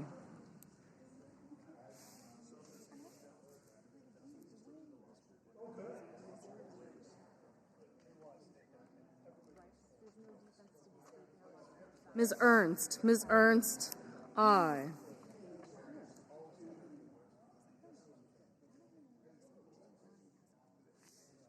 Mr.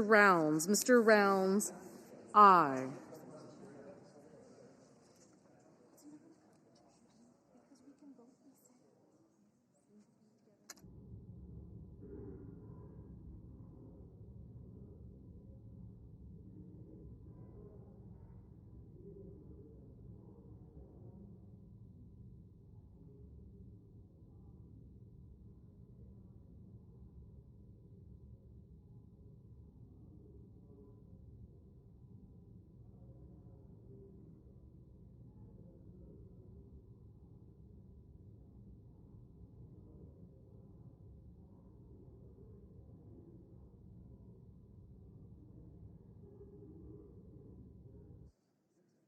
Mr. Mullen, aye. Ms. Cantwell, no. Mr. Barrasso, aye.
Mr. Durbin, no.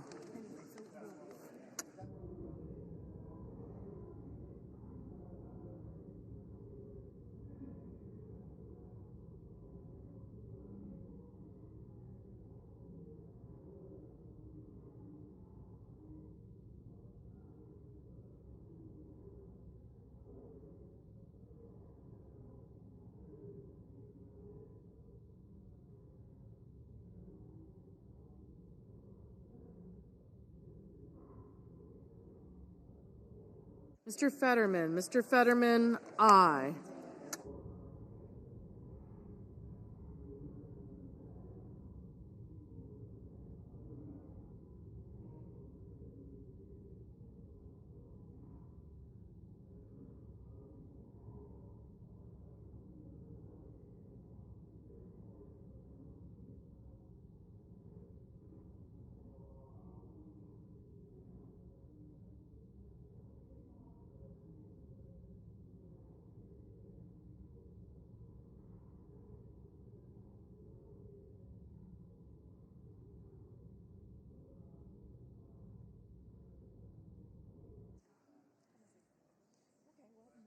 Mrs. Moody, aye. Mr. Lujan, no.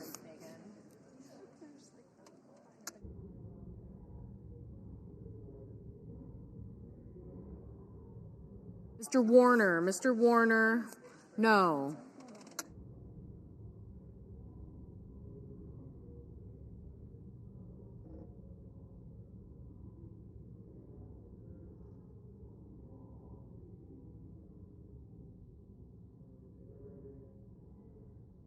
Mr. Schumer, no.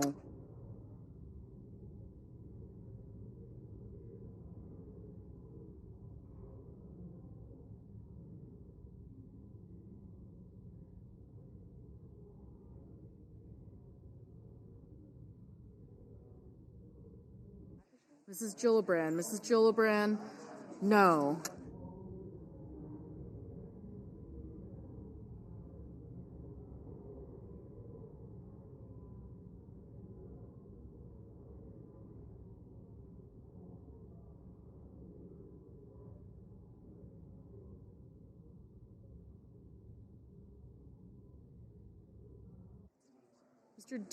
Mr. Daines, aye. Mr. Johnson,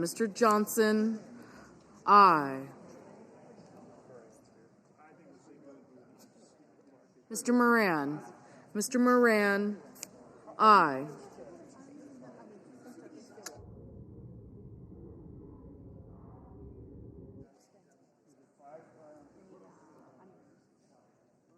Ms. Hirono, no.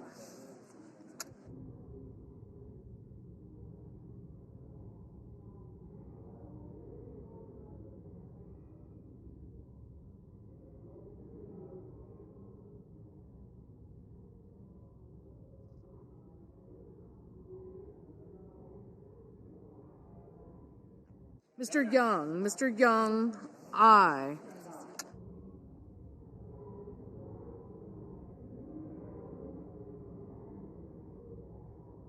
Mrs. Britt, aye. Ms. Blunt Rochester, no. Mr. Paul, aye.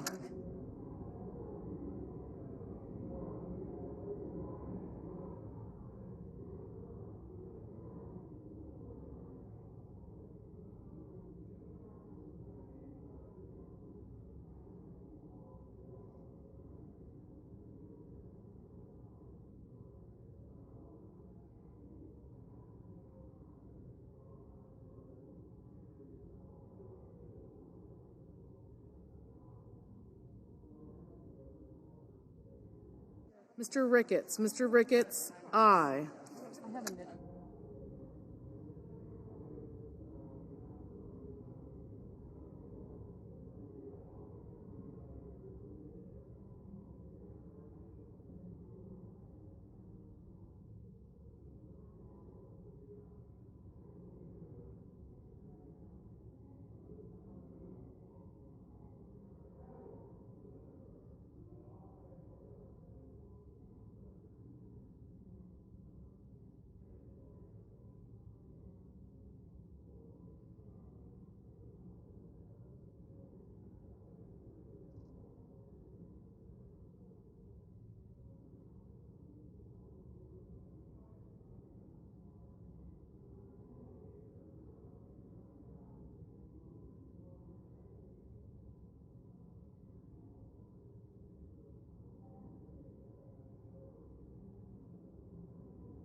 Mr. Hawley, aye.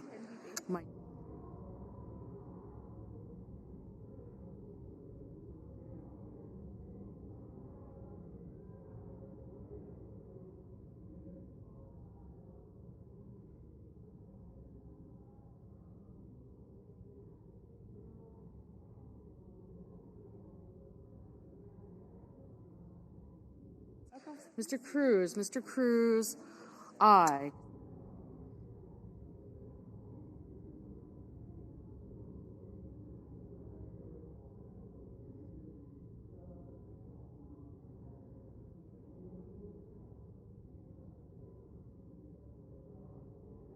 Mr. Kim, no.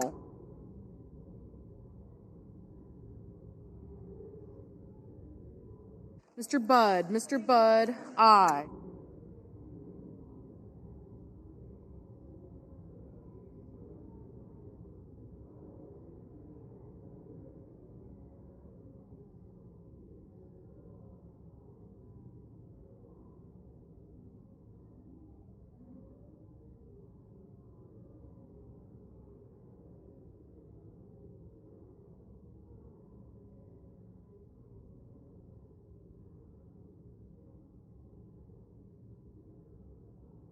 Mr.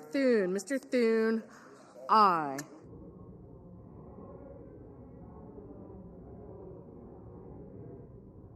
Mr. Justice, aye.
Ms. Lummis, aye. Mr. Warnock, no. Ms. Alsobrooks, no.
Mr. McConnell, aye.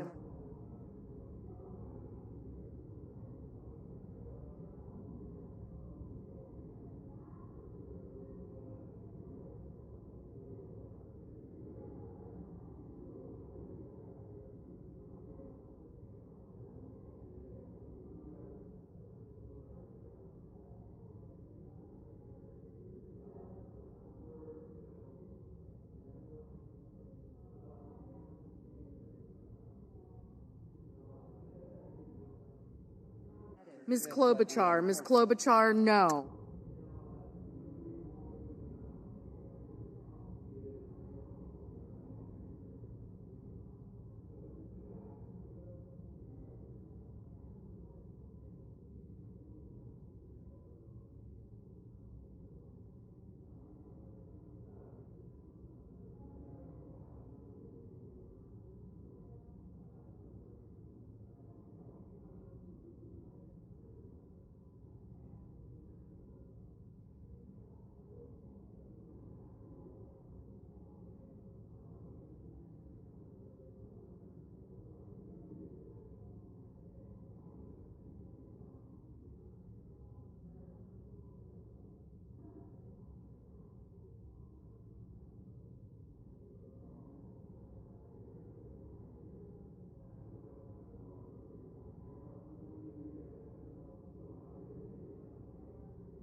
Ms. Murkowski. Ms. Murkowski, aye.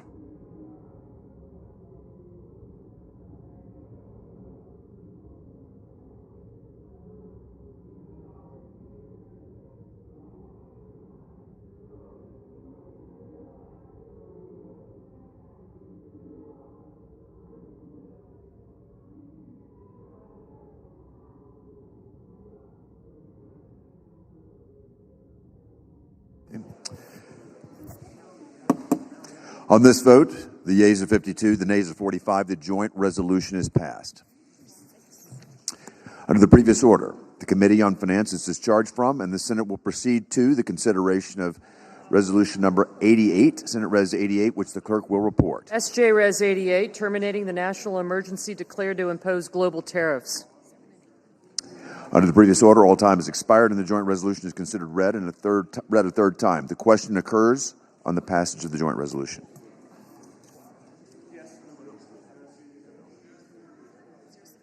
Is there a sufficient second?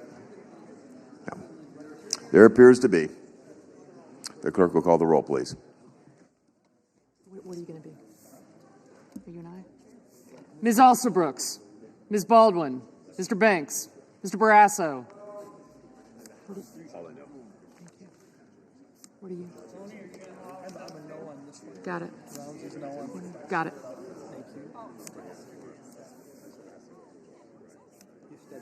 Thank you.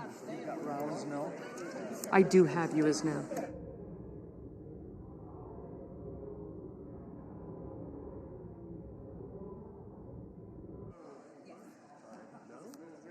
Mr. Bennett. So how would you? So tell me how to proceed. You tell me, like, I don't know. It's like literally I'm in the wilderness. So tell me how we. Mrs. Blackburn, Mr. Blumenthal, Ms. Rochester, Gotcha.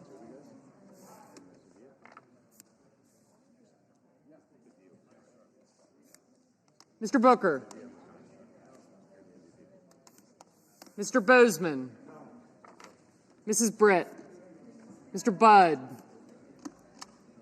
Thank you. Thank you. Klobuchar? Ms. Klobuchar. Ms. Cantwell. Yes. You're a yes. He's a no. Thank you.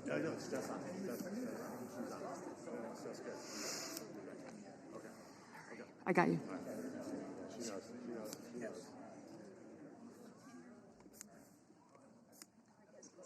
Thank you.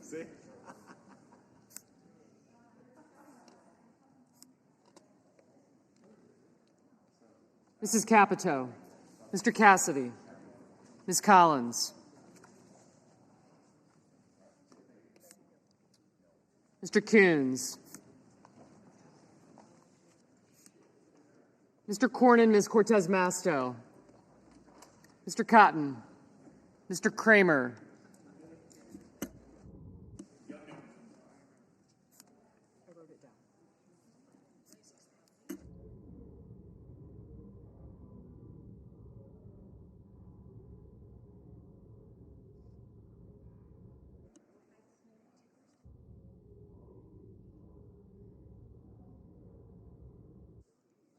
Mr. Cruz, Mr. Curtis. Thank you.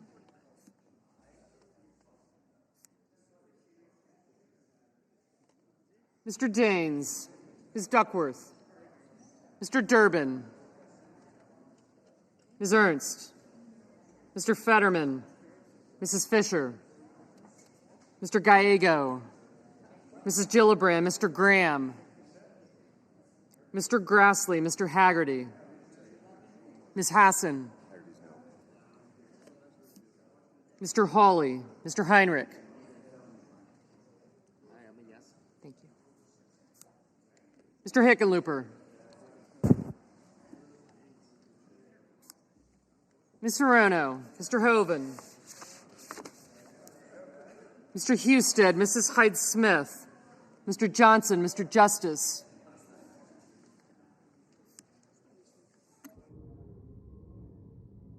yes.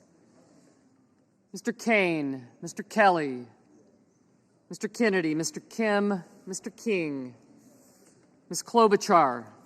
Thank you. Mr. Langford, Mr. Lee, Mr. Lujan, Ms. Lummis, Mr. Markey, Mr. Marshall, Mr. McConnell, Mr. McCormick, Mr. Merkley,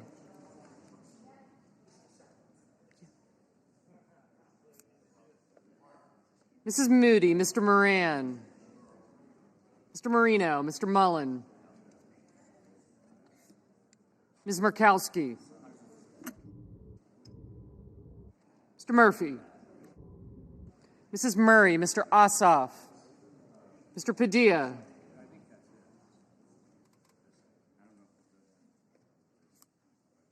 Mr. Paul, Mr. Peters, Mr. Reed, Mr. Ricketts, Mr. Risch, Ms. Rosen, Mr. Rounds, Mr. Sanders, Mr. Schatz, Mr. Schiff, Mr. Schmidt, Mr. Schumer, Mr. Scott of Florida, Mr. Scott of South Carolina, Mrs. Shaheen, Ms. Slotkin, Ms. Smith, Mr. Sullivan, Mr. Thune, Mr. Tillis, Mr. Tuberville, Mr. Van Hollen, Mr. Warner, Mr. Warnock, Ms. Warren, Mr. Welch, Mr. Whitehouse, Mr. Wicker, Mr. Wyden, Mr. Young.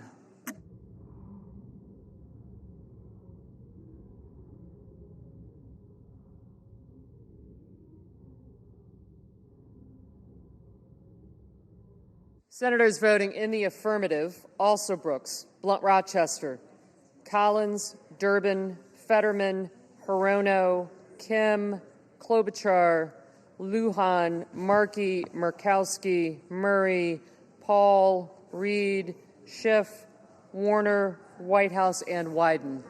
Mrs. Gillibrand, aye. Senators voting in the negative: Barrasso, Bozeman, Britt, Budd, Cornyn, Kramer, Crapo, Cruz, Daines, Fisher, Graham, Grassley, Haggerty, Hawley, Husted, Hyde-Smith, Johnson, Justice, Kennedy, Moody, Moran, Marino, Ricketts, Rounds, Sheehy, Thune, Tillis, and Young.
Mr. Marshall, no.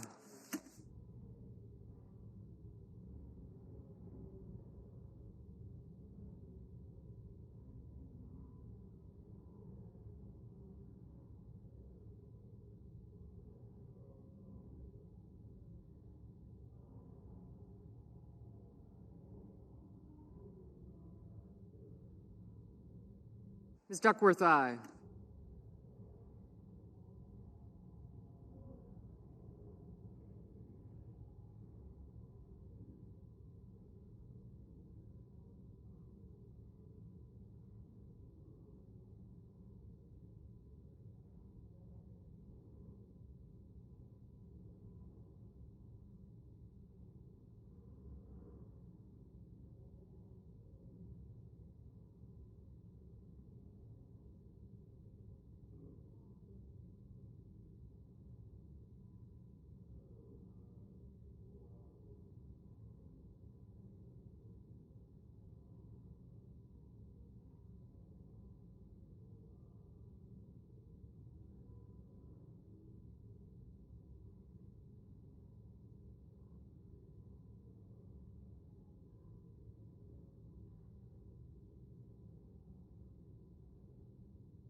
Mr. Gallego, aye.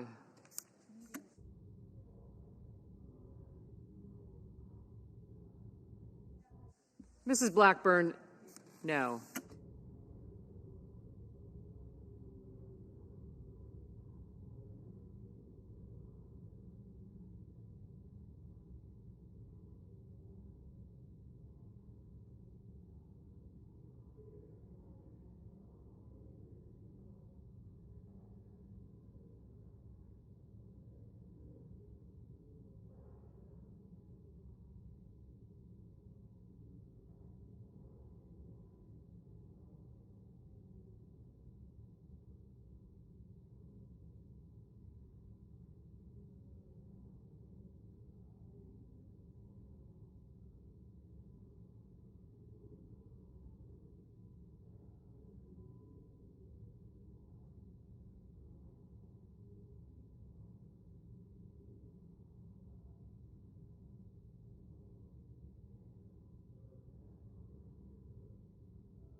Mr. Kane, aye.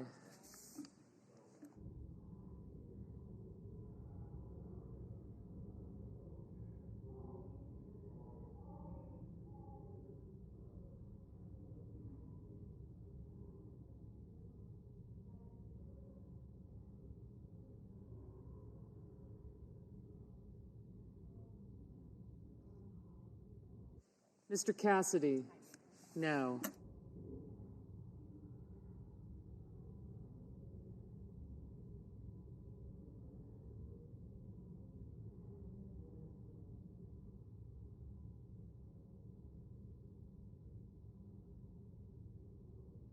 Mr. Warnock, aye.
Mr. Schumer, no. Mr. Schumer, aye.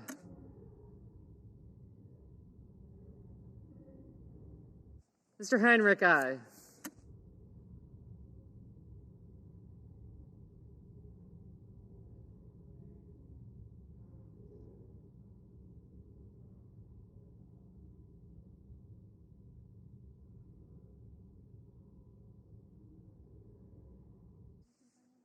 Mr. Padilla, aye.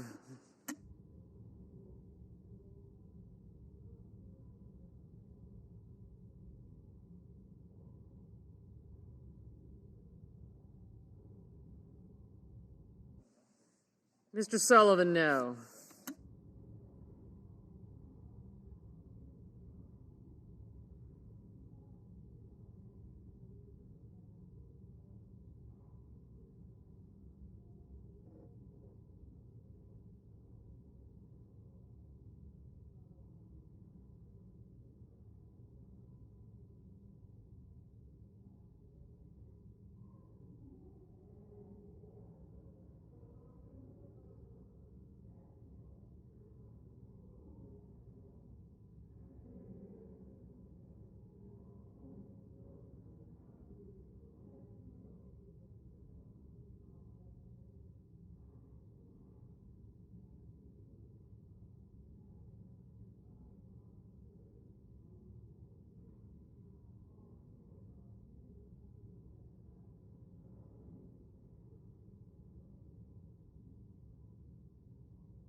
Mr. Curtis, no.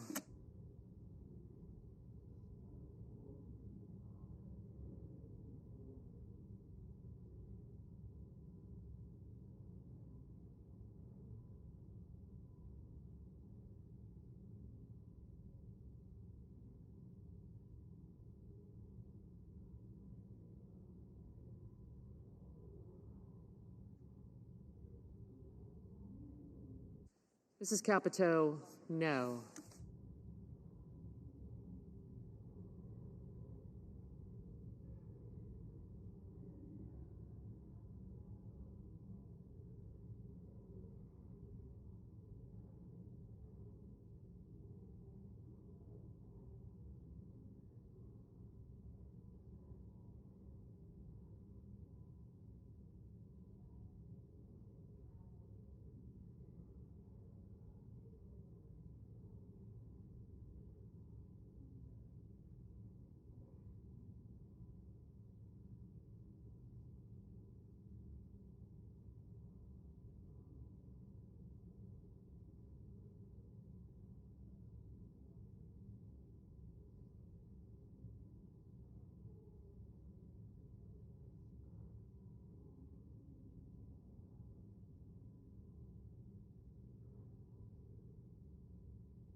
Mr. Lee, no.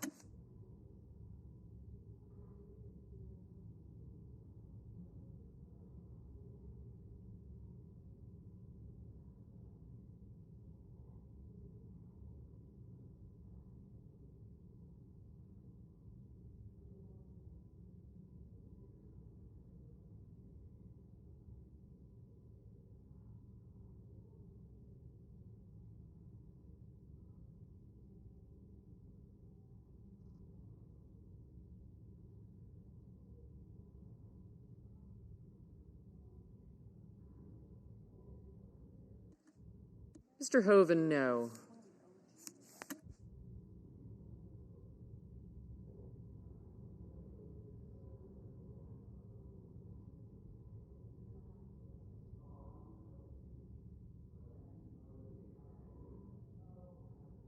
Got it. Mr. Scott of Florida, no. Mr. Mullen, no.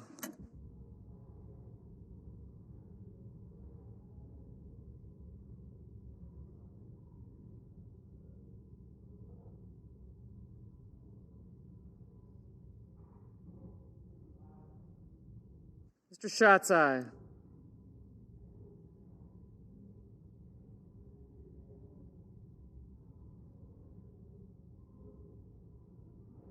Mr. Peters, aye. Ms. Hassan, aye.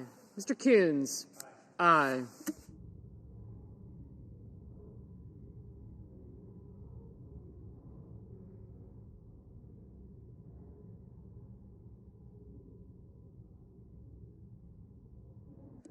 Mr. Cotton, no. Mr. Langford, no. Mr. Blumenthal, aye.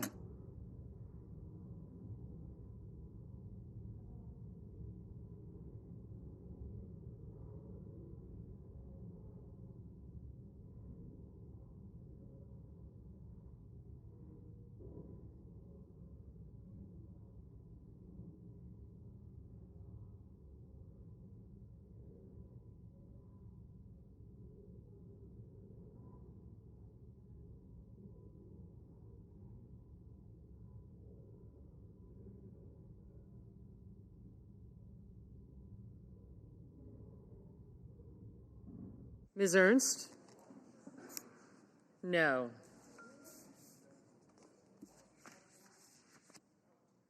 Mr. Booker, aye.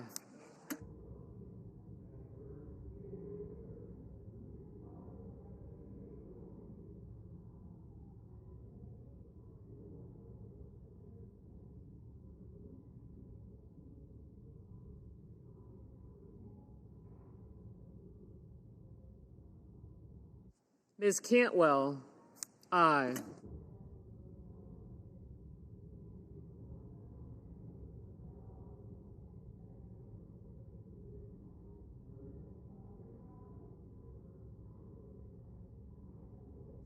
Ms. Baldwin, aye. Mr. Sanders, aye. Ms. Warren, aye. Ms. Smith, aye. Mr. Kelly, aye. Mr. Tuberville, no. Mr. Van Hollen, aye. Mr. Ossoff, aye. Mr. Risch, no. Mr. Welch, aye. Ms. Cortez Masto, aye. Ms. Slotkin, aye. Ms. Rosen, aye. Mr. Merkley, aye.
Mr. Bennett, aye.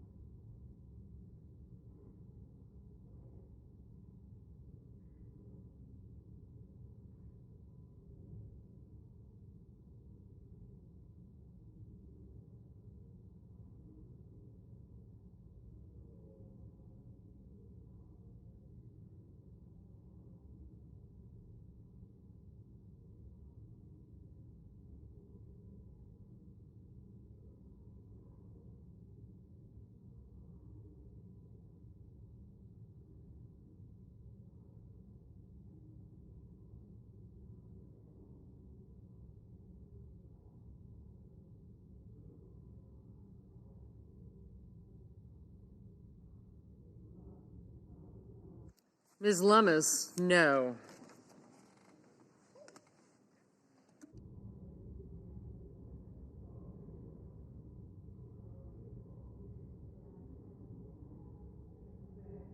Mr. Banks, no.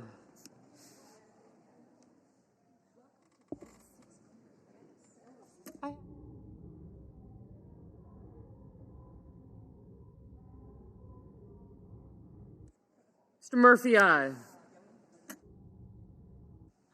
Mrs. Shaheen, aye.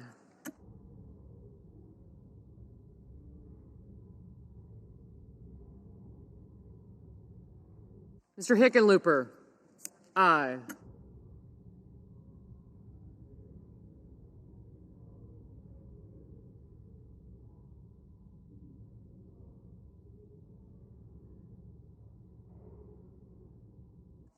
Mr. Scott of South Carolina, no. Hello.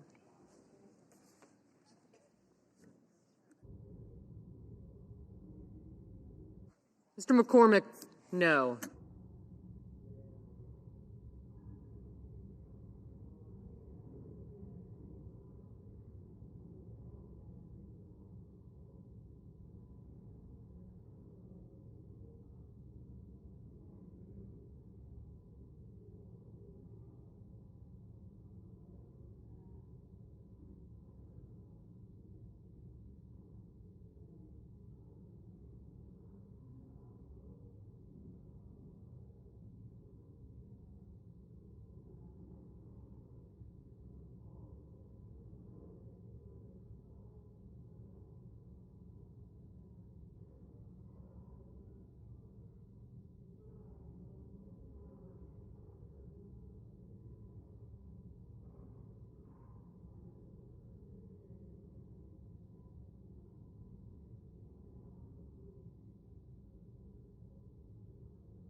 Mr. King,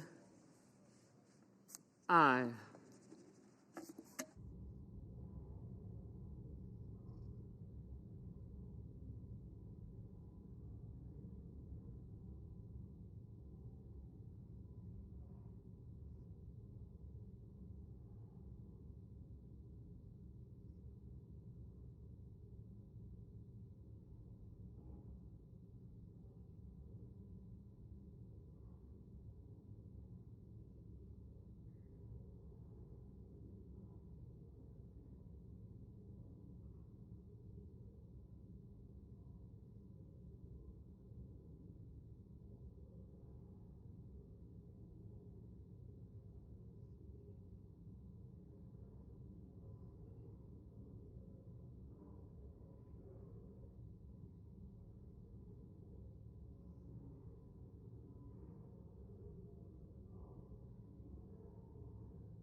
Mr. McConnell.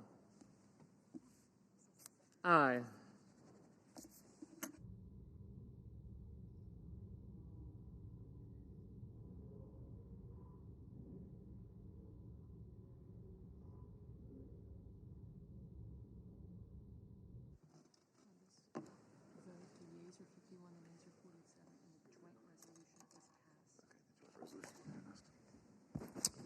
On this vote, the yeas are 51, the nays are 47.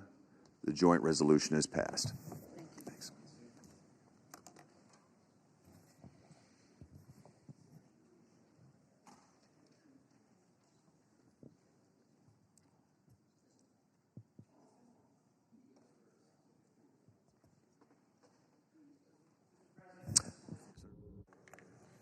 Mr. President, I have a brief question for this body before I proceed to my motion. What is it that keeps our nation secure? It is millions of members of our armed forces, active duty, reserves, National Guard, civilians supporting them, the Department of Defense, the Coast Guard, the intelligence agencies. They're keeping us safe now, like all federal employees, not knowing when they'll get another paycheck. Our military is less than 1% of our nation. That's how many people sign on the dotted line, up to and including their lives, to keep us safe. They put their lives on the line to secure liberty and security. And I'm grateful to the thousands serving today at Dover Air Force Base, the Delaware National Guard, and throughout our armed forces. They and their families deserve the same devotion to them that they are providing to us. I come from a military family. My father, brother, sister-in-law, uncles all served in the Army, and my father long said he first really understood what it means to be an American when he was responsible for others and others' lives when deployed. Taking care of them is our sacred obligation. So while we keep fighting for better health care, more affordable health care for all Americans, my bill will pay our armed forces now. It will pay active duty, reserve, National Guard, Coast Guard, civilians at the Pentagon, and intelligence agencies, and give those who keep us safe, often at great sacrifice, a small piece of security in return. So, Mr. President, I ask unanimous consent that the Senate proceed to the immediate consideration of Senate Bill 3079, introduced earlier today, that the bill be considered, read 3 times, and passed, and the motion to reconsider be considered, made, and laid upon the table. Is there objection? Serving the right to object. From Kentucky is recognized. You know, government shutdowns have real consequences. I've said that countless times during my time here. Incredibly, it seems to have taken Democrats a month to remember that the proverbial stove is, in fact, already hot, and yet they're not ready to turn it off. Just turn it down a notch. Just low enough that they can take the political heat. My friend from Delaware is right. Our military deserves a lot better than a government shutdown that jeopardizes their paychecks and the services military families count on. During Democrats' shutdown, the President has had to scrape together unobligated balances within the defense budget in order to uphold the nation's promise to service members through another pay period.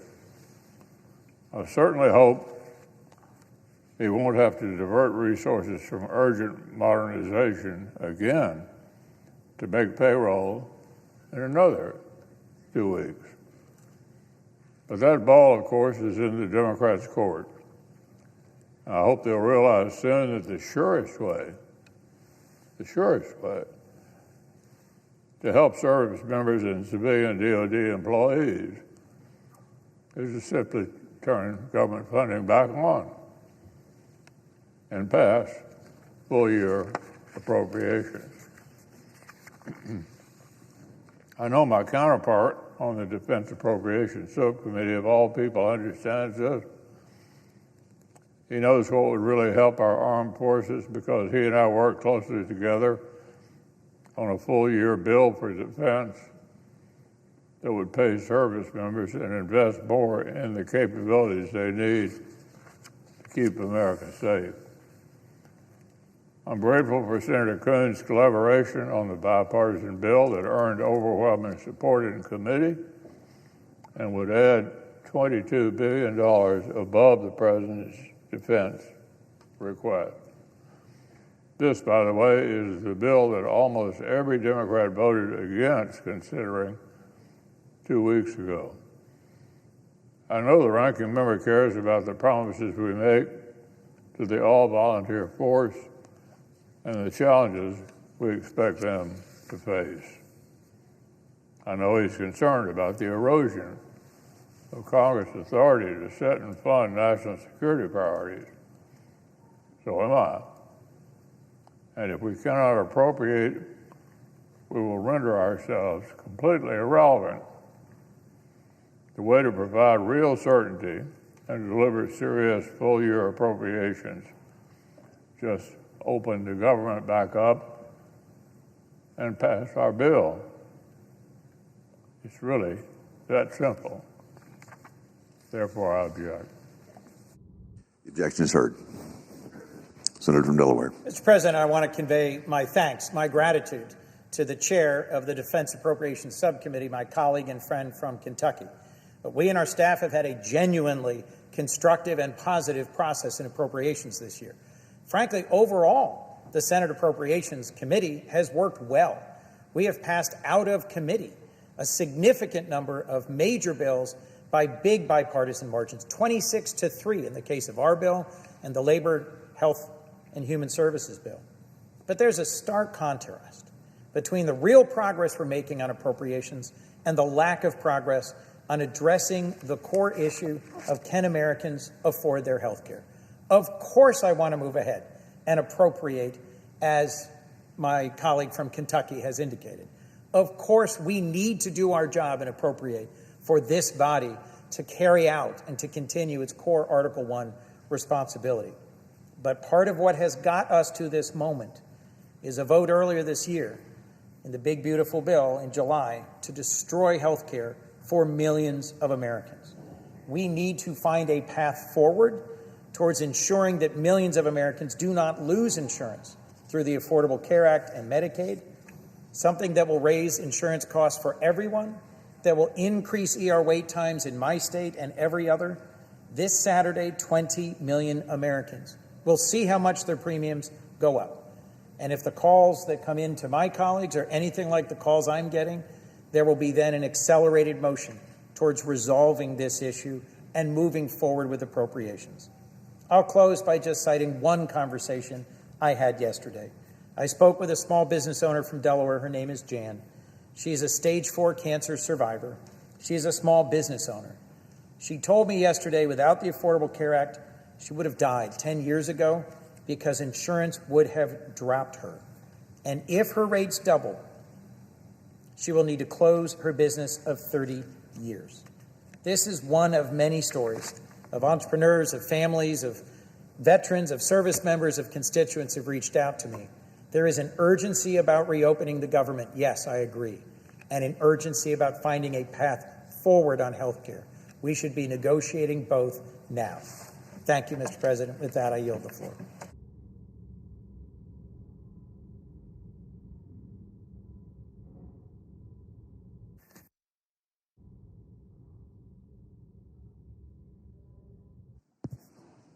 Senator from Washington is recognized.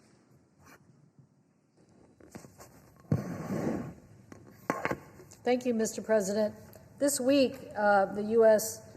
Senate voted to terminate national emergency declarations that enabled President Trump's tariffs on Brazil and Canada. Next week, November 5th, 2025, the U.S. Supreme Court will hear a majority of trade cases challenging President Trump's authority to impose global tariffs under the Emergency Powers Act. The law is clear that the President does not have authority under the International Emergency Powers Act to impose sweeping tariffs on imports on more than 80 countries around the world. I am pleased that the U.S. Chamber of Commerce endorsed the Trade Review Act, legislation proposed by myself and Senator Grassley. The Cantwell-Grassley legislation focuses on the fact that it is this body's job and responsibility to do trade acts. The Chamber of Commerce clearly states in their letter that they are representing millions of businesses around the United States of all sizes to try to press upon us the importance of why Congress needs to reinstate its role. The U.S. Chamber writes to the members of the United States Senate, quote, "The U.S. Chamber of Commerce urges Congress to pass legislation to reclaim its constitutional role in setting tariffs, including the Trade Review Act. Doing so would restore appropriate procedural deliberation in the enactment of taxes on trade, benefiting the millions of Americans whose livelihood depend on international commerce, and the certainty that supports investment in our economy. Members of Congress continue to hear from farmers, workers, business owners about the harm inflicted by broad-based tariffs and the associated economic uncertainty. American families are facing thousands of dollars in higher prices as a result of these increased taxes. Small businesses, manufacturers, and ranchers are struggling with higher costs, with additional economic pain likely coming in months.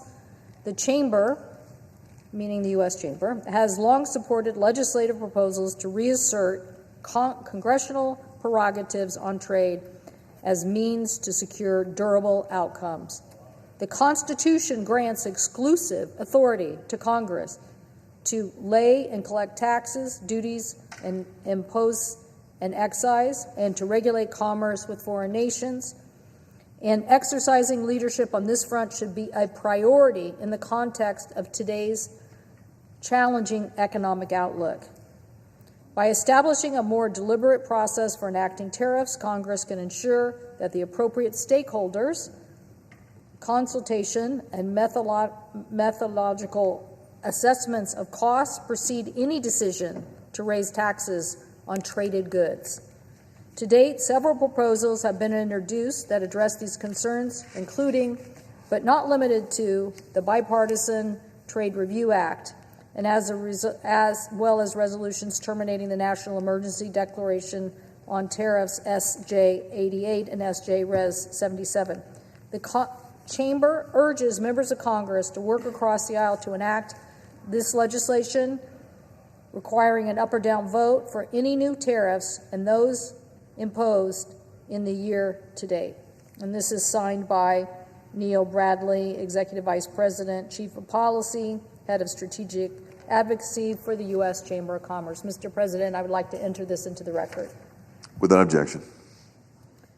So, Mr. President, I hope that as we continue to talk about trade, that Congress will take the necessary steps to end the high tariffs on U.S. small businesses and American families. Now, Mr. President, I also want to rise to talk about the serious healthcare crisis and the affordability that is affecting our nation. In just 2 days, on Saturday, November 1st, millions of Americans are going to go online to sign up for their 2026 Affordable Care Act health insurance plan. As we know, keeping health care affordable is a key priority. And I see that the premiums that are being talked about are going to increase by hundreds or thousands of dollars every month for the same coverage that they just had this year. That is, next year is going to go up thousands of dollars. Some people are going to say, quote, "I can't go without health insurance. I have to find a way to cover this extra cost by cutting back in areas like food and prescription drugs or working longer shifts." But for about 5 million Americans, including 80,000 in my state, they will probably be forced to say, "I just can't afford health insurance anymore." They're going to hope they don't get sick. They're going to hope that they don't have an emergency, but we know that that is uncontrollable.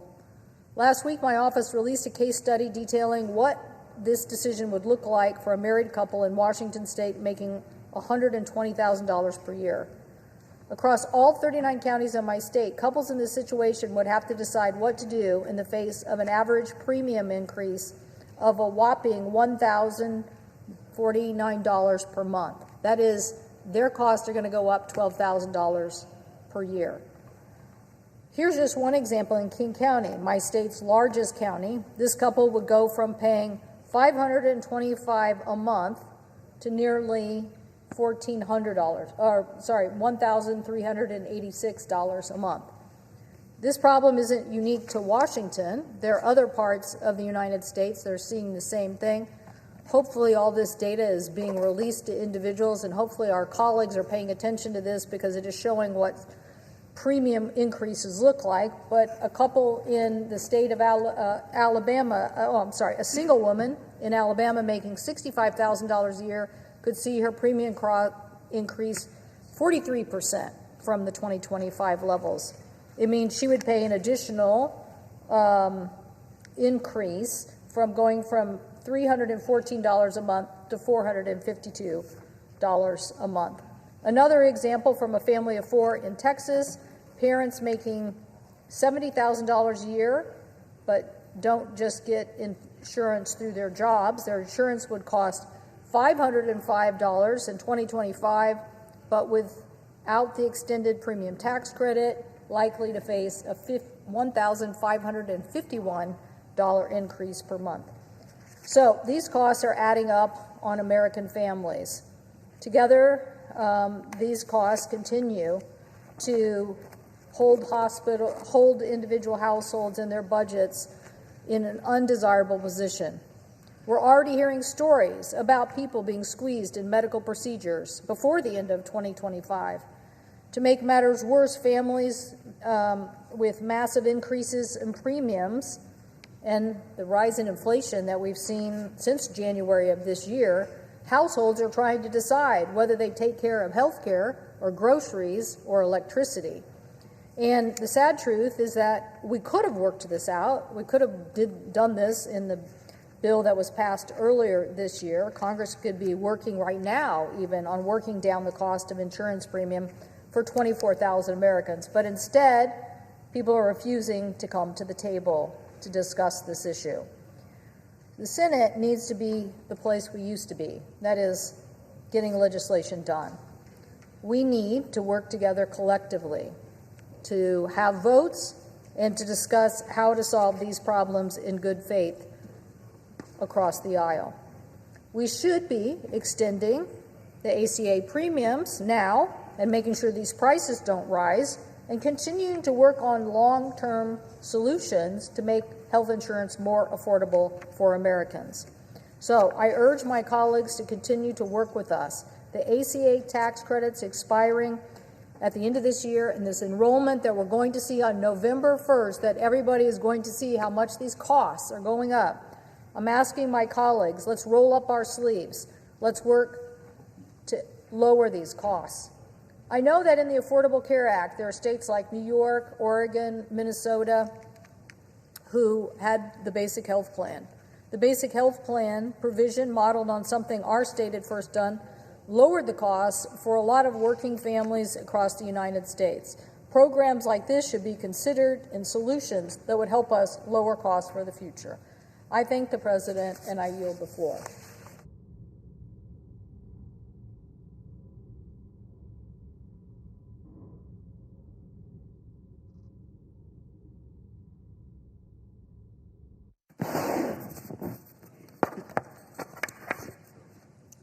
Mr. President.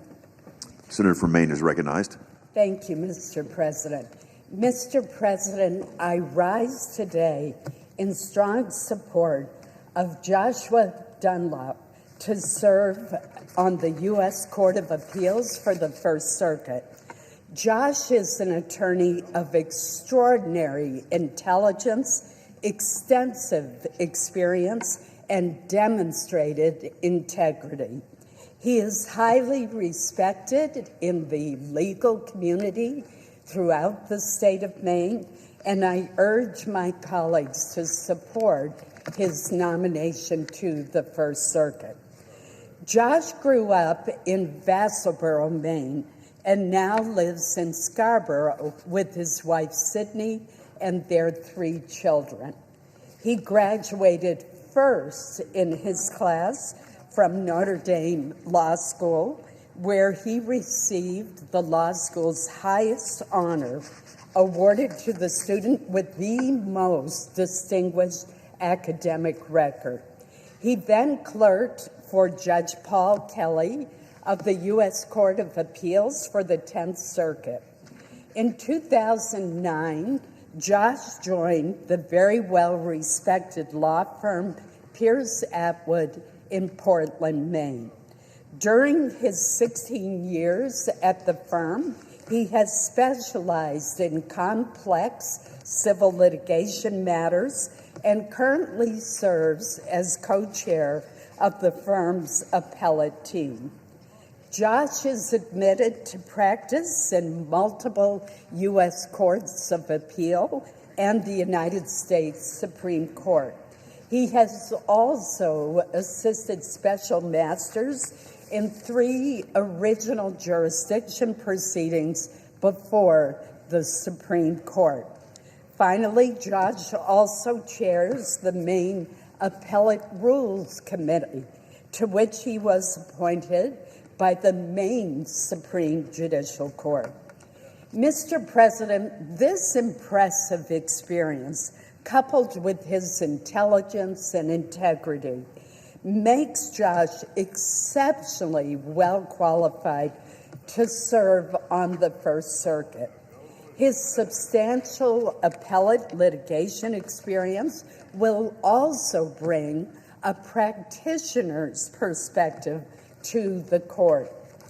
The nonpartisan American Bar Association unanimously rated Josh as well qualified to serve on the First Circuit. I would note that that is the highest possible rating for a judicial nominee. It reflects the ABA's assessment of his integrity, experience, and temperament. Mr. President, there were several compelling letters of support submitted to the Senate Judiciary Committee in favor of Josh's nomination, and I'd like to highlight a couple of them. A diverse group of faculty and alumni from his law school who taught Josh or studied alongside him praised him for his respect for differing views and deep appreciation for the rule of law. A letter signed by a group of leading Maine attorneys who described themselves as representing a broad spectrum of political views and legal philosophies wrote that Josh has all the qualities the very finest judges exhibit. He is hardworking, courteous, and judicial in temperament, very smart, and of sterling character with a commitment to fairness and the rule of law. Mr. President, at his confirmation hearing before the Senate Judiciary Committee, Josh testified that Mainers are famously independent and that he suspects that characterizes him as well. That's exactly what we want in a judge. Maine is proud of our history of supplying superb, well-qualified, independent-minded jurists to the federal bench. I know that Josh will continue in that fine tradition. I urge all of my colleagues to vote in favor of his nomination, for he truly deserves bipartisan support. Mr. President,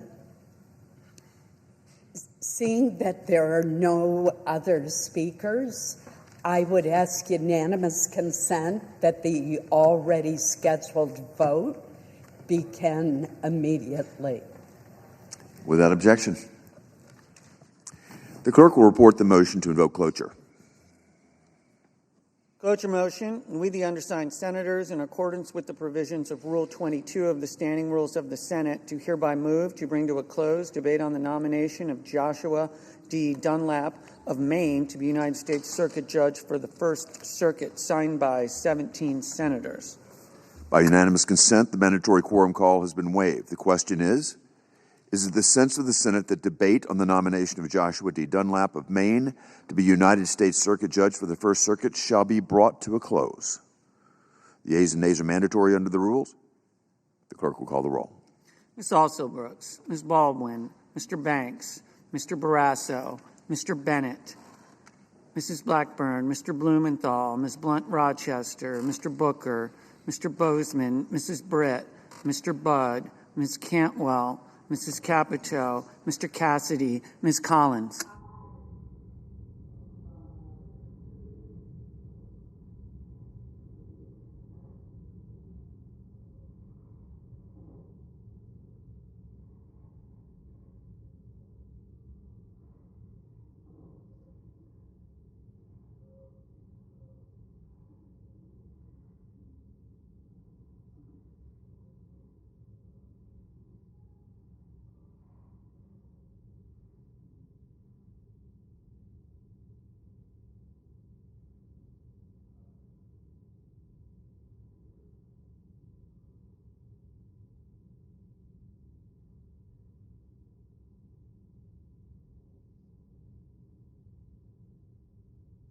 Mr. Coons, Mr. Cornyn, Ms. Cortez Masto,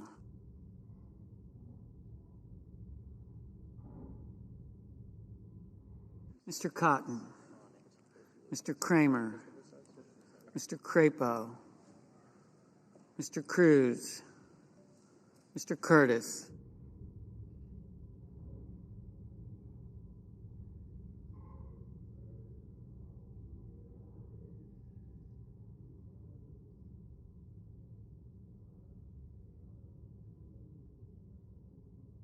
Mr. Daines,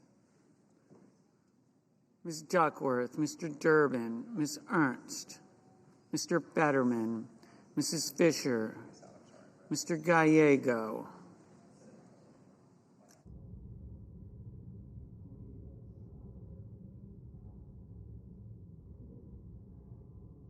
Mrs. Gillibrand, Mr. Graham, Mr. Grassley, Mr. Haggerty.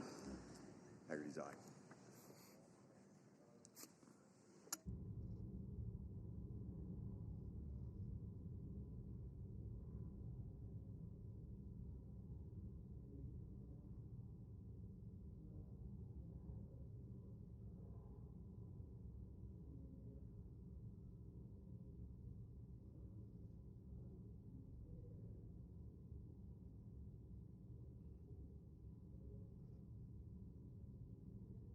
Ms. Hassan, Mr. Hawley, Mr. Heinrich, Mr. Hickenlooper, Ms. Hirono, Mr. Hoven, Mr. Husted, Mrs. Hyde-Smith, Mr. Johnson, Mr. Justice, Mr. Kane, Mr. Kelly,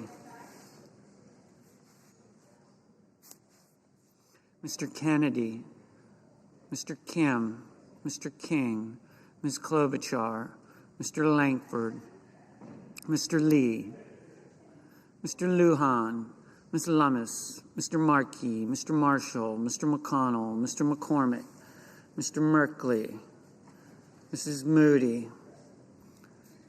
Mr. Moran, Mr. Moreno, Mr. Mullen, Ms. Murkowski, Mr. Murphy, Mrs. Murray, Mr. Ossoff, Mr. Padilla, Mr. Paul, Mr. Peters, Mr. Reed, Mr. Ricketts, Mr. Risch, Ms. Rosen, Mr. Rounds, Mr. Sanders, Mr. Schatz, Mr. Schiff, Mr. Schmidt, Mr. Schumer, Mr. Scott of Florida, Mr. Scott of South Carolina, Mrs. Shaheen, Mr. Sheehy, Ms. Slotkin, Ms. Smith, Mr. Sullivan,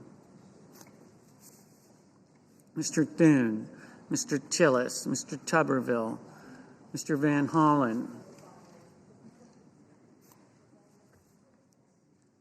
Mr. Warner, Mr. Warnock, Ms. Warren, Mr. Welch, Mr. Whitehouse, Mr. Wicker, Mr. Wyden, Mr. Young.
Senators voting in the affirmative: Banks, Blackburn, Budd, Collins, Daines, Ernst, Fisher, Graham, Grassley, Haggerty, Hyde-Smith, Johnson, Kennedy, McConnell, Moody, Moran, Moreno, Mullen, Murkowski, Paul, Risch, Rounds, Scott of South Carolina, Tuberville. Mr. Cornyn, aye. Mr. Justice, aye. Mr. Hawley, aye. Senators voting in the negative: Bennett, Fetterman, Markey, Reed, Shaheen, Welch, Wyden. Mr. Sheehy, aye.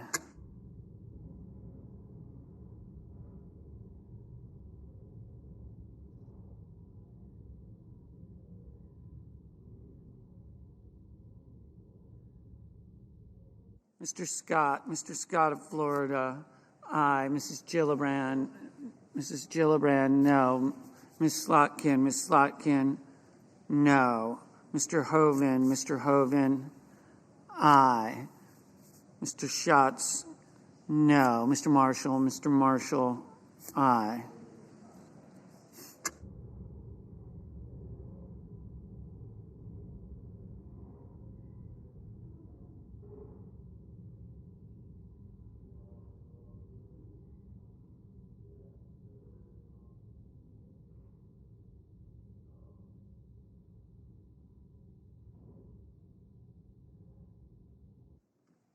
Mrs. Brett, aye.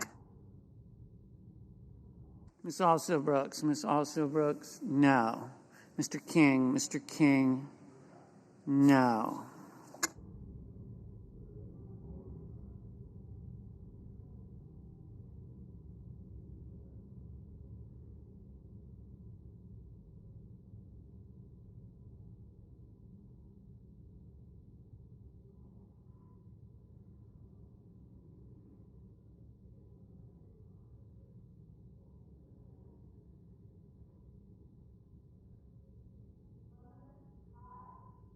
Ms. Lummis, aye.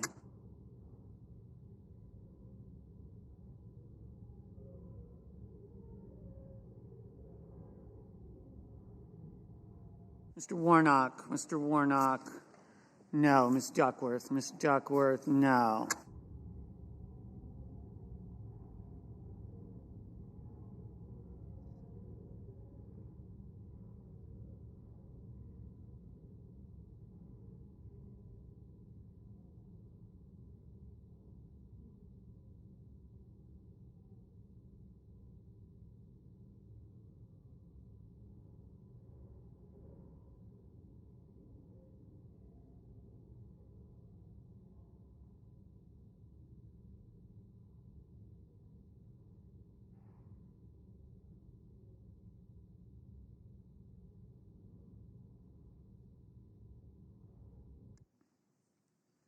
Mr. Husted, aye.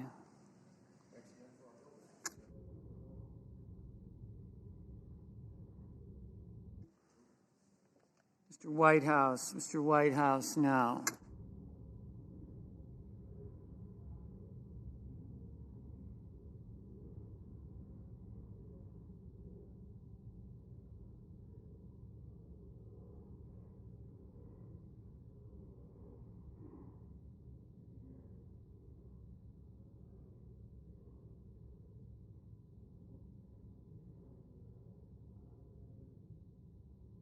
Ms. Hirono, no.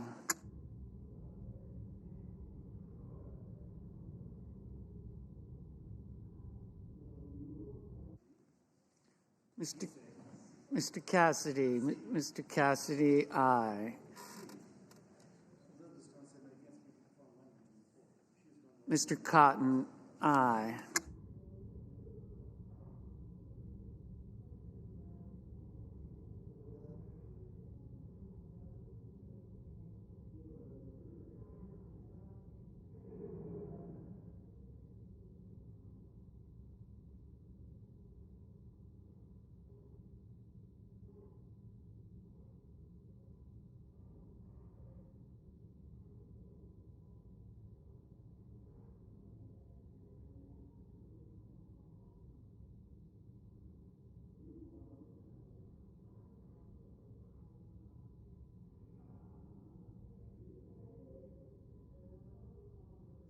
Mr.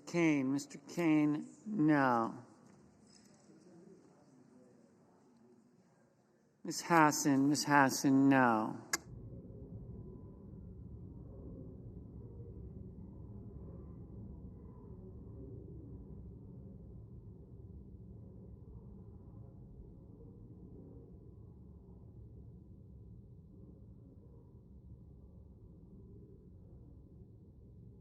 Ms. Rosen, no. Mr. Durbin, no.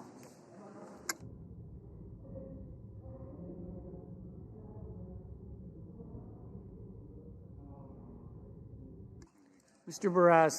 Barrasso, aye. Mr. Crapo, aye. Mr. Young, aye.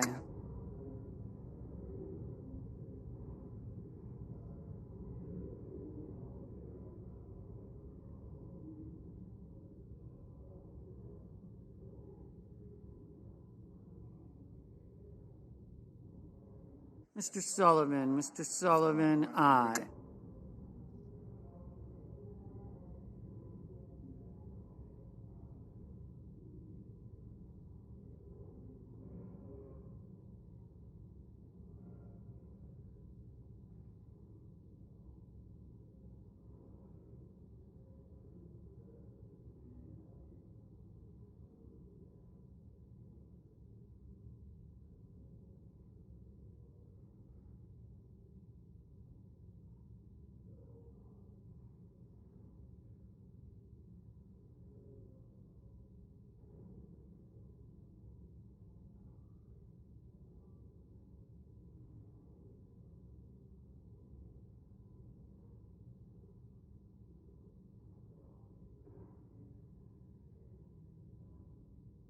Mr. Warner, no. Mr. Bozeman, aye.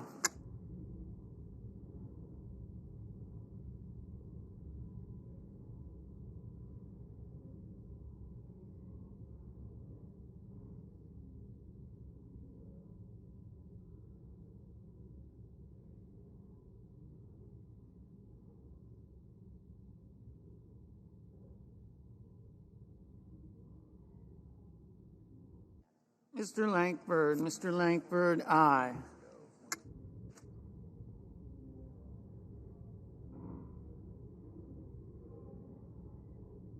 Ms. Warren, no. Mr. Blumenthal, no. Mr. Lujan, no.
Mr. Ricketts, aye.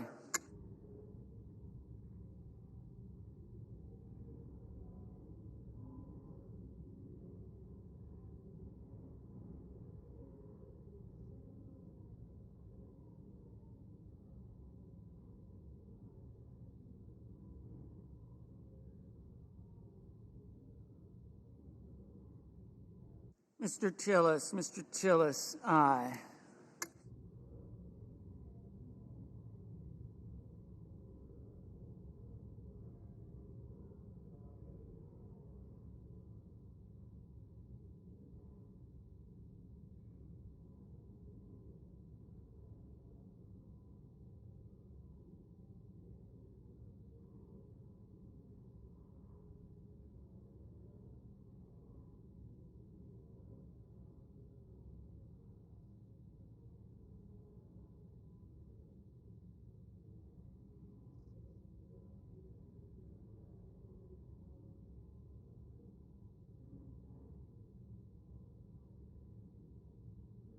Mr. Lee, aye.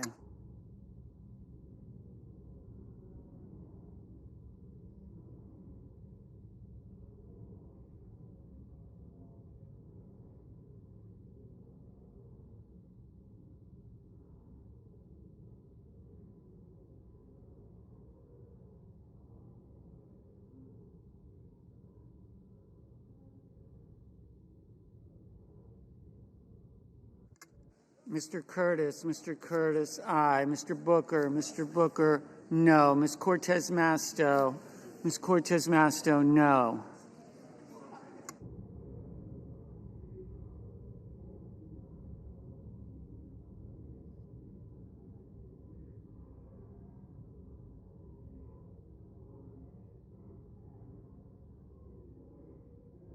Mr. Ship, no. Mr. Heinrich, no.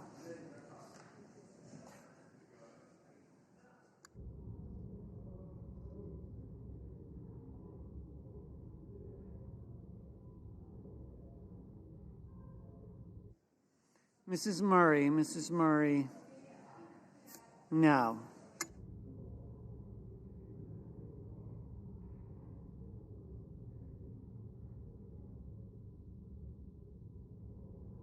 Mr. Ossoff, no.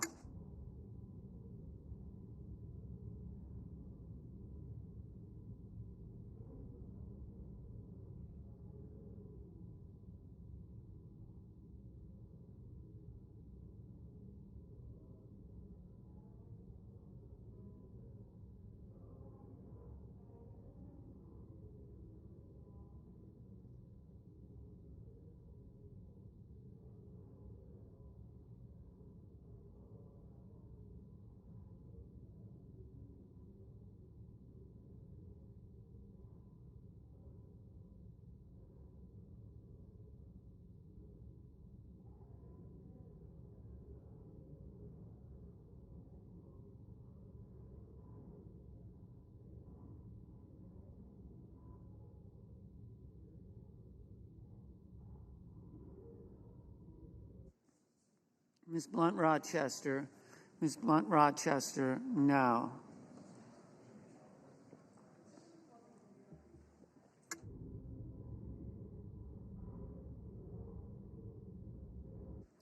Mr. Van Hollen, no.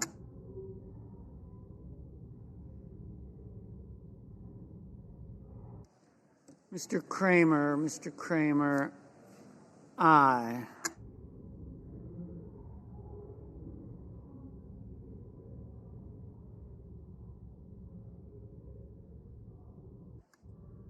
Mr. Hickenlooper, no. Ms. Baldwin, no. Mr. McCormick, aye. Mrs. Capito, aye.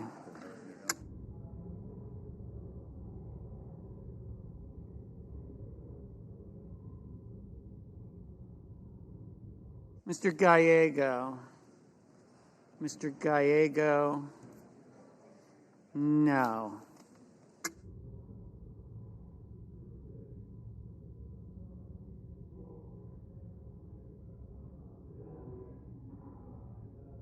Ms. Smith, no. Mr. Padilla, no.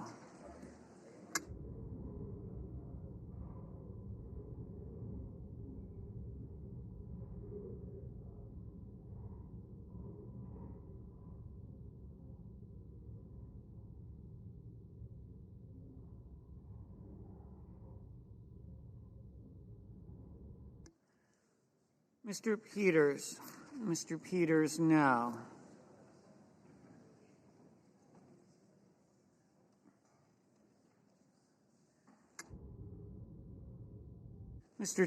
Mr. Thune, aye.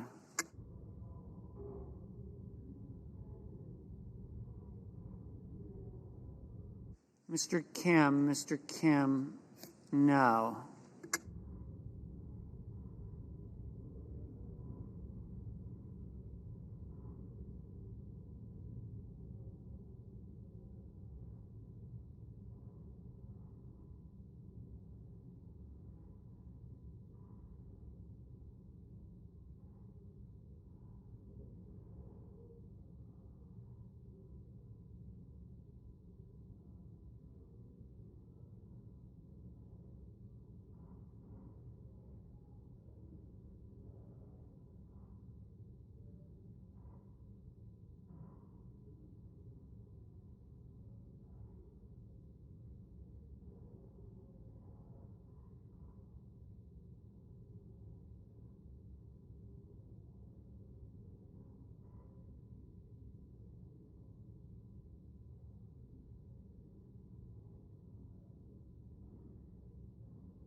Mr. Sanders, no.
Mr. Merkley, no.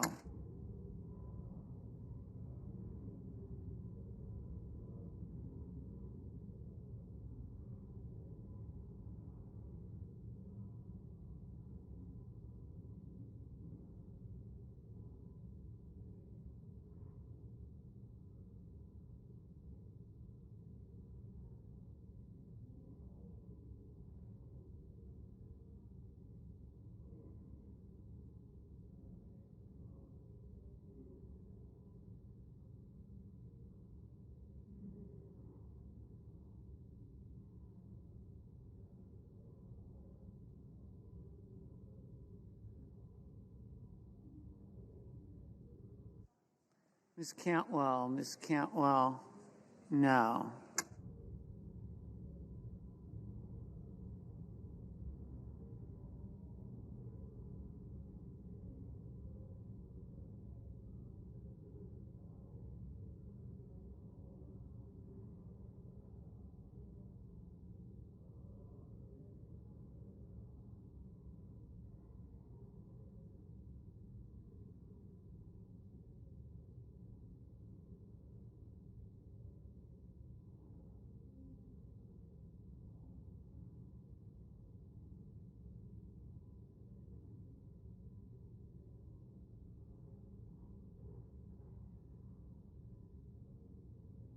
Mr. Coons, no. Mr. Kelly, no.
Mr. Schumer, no.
Mr.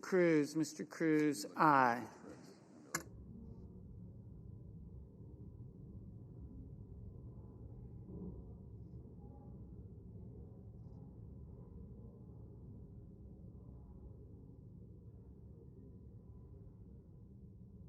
Ms. Klobuchar, no.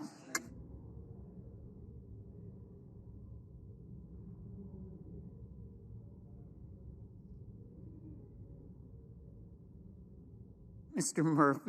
Murphy, no.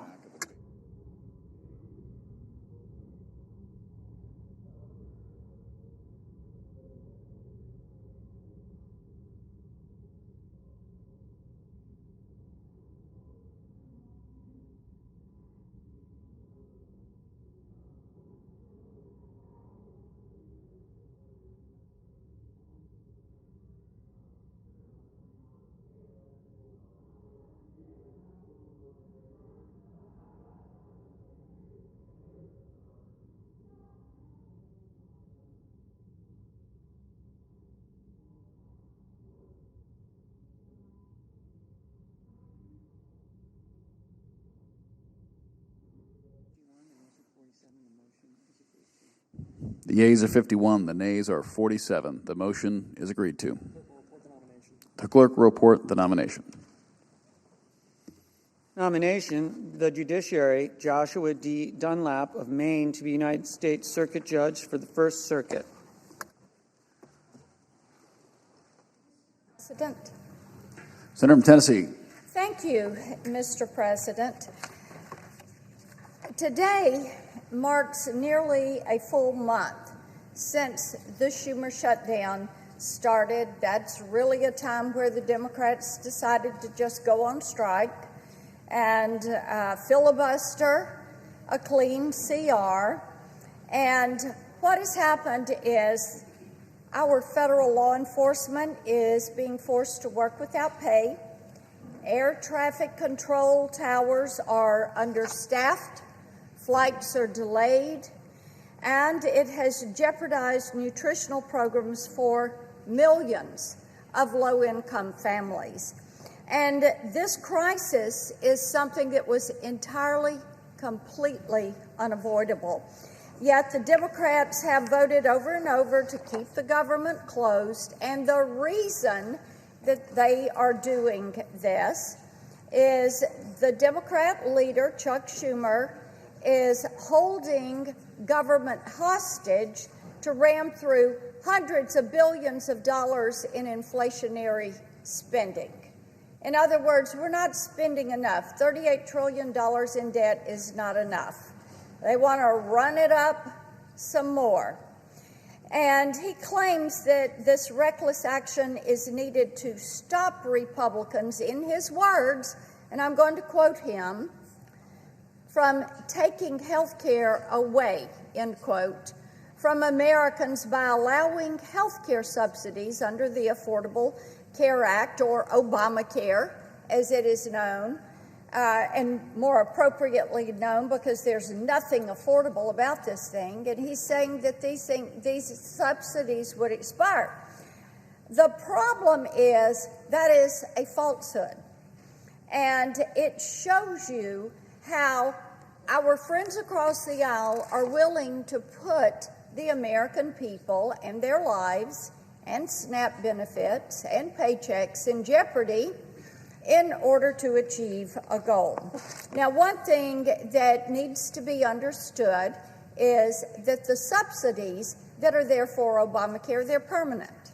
They're permanent. They're not going anywhere. And households that have incomes that fall between 100 and 400% of the federal poverty level are going to continue to get a credit without any interruption. That is in law. That subsidy is there. And this year, the upper limit for these Obamacare subsidies was an income limit of $128,600 for a family of four. For the lowest income individuals, insurance premiums can never exceed 2% of the total household income. Now, that is something that is federal law. Now, here is what is set to expire at the end of the year. It is President Biden's COVID-era bonus credits that were put in place. Now, this is something that the Democrats did in 2021. The Biden COVID credits eliminated the 400% income cap, allowing households that are making over, get this, $500,000 a year, $500,000 a year. They could benefit from this subsidy program. So let's say you were buying health insurance on the Obamacare exchange and you were making over $500,000 a year, you too could get a taxpayer-funded insurance subsidy for Obamacare. Now, bear in mind, the subsidy does not go to the individual. The subsidy goes directly to the insurance company. Now, my friends across the aisle choose to rant and rail against insurance companies. But you know what? They're enriching them every day. And, Mr. President, they want to enrich them even more because now that these emergency subsidies are set to expire more than 5 years after the start of the pandemic, the Democrats are fighting to make these enhanced Biden COVID credit bonuses, they want to make them permanent. This would cost U.S. taxpayers $450 billion hard-earned dollars every single year. Now, the reason behind this madness is really quite simple. Our friends across the aisle want to bring America one step closer to government-run health care. You know, Mr. President, when we were having all the debates about Obamacare, they kept saying, all right, we'll settle for Obamacare because that's a step toward government-run health care. That's one step toward a single-payer system. That's one step toward socialized medicine. That's what they want. It would be like Medicaid for all or the VA for all. They want control of your doctor, your health insurance. the kind of care you can get, where you're going to get it, when you're going to get it. Think the VA. Think Medicaid, because that is what they want. Now, our debt, as I said, is at $38 trillion. And so what they are trying to do to fund this program that is rife with waste and fraud is unbelievable. Now, the reality is the lowest cost plan in 2026, the average marketplace premium after tax credits, is projected to be $50 a month, $20 less than the average monthly premium in 2020. But we can't ignore the wasteful spending that exists within Obamacare. According to one estimate, there are 6.4 million people improperly reporting their income to benefit from fully funded plans under Obamacare, thanks to the Biden COVID credits. Remember, I said there are some people, because of the Biden COVID credits, that have $0 premiums. So the estimate is 6.4 million people improperly report their income in order to get that zero premium. And this abuse is costing the taxpayers $27 billion in 2025 alone. That is the cost of this. This is the cost of not verifying. This is the cost of a program that is run amok with waste and abuse. Another peculiar example of wasteful enrollment, close to 12 million enrollees in the program filed no claims last year. In other words, they didn't use the insurance, and that number is triple what the number was from 2021, because the Democrats expanded the option of zero premium plans. Well, among those 12 million, many people don't even know that they have been enrolled in a taxpayer-funded program. And others may have separate health insurance coverage that they have chosen to use, and taxpayers sent money directly to the insurers on their behalf. This is because an insurance agent, as long as he has name, address, and contact info, he can enroll you in this and get that commission. Think about that. You don't even know you're in the program. You've got an insurance agent that has name, address, phone number, contact information, and all of a sudden they have enrolled you. Well, extending these Biden-era enhanced credits, as the Democrats are demanding, would be doing nothing to address the waste, the fraud, and the abuse that is running rampant in this program. And it wouldn't do anything to address the structural flaws that are there in Obamacare that have really sent premiums soaring over the last several years. You know, it's so interesting to me that Obamacare promised that it was going to lower the cost of premiums. It was going to make health care affordable and in reach of everybody in the country. But it turns out it is too expensive. You can't afford it unless you get a subsidy. You can't afford it unless you are getting a $0 premium. That's because the insurance tries to be one size fits all and requires people to pay for things they're never going to use.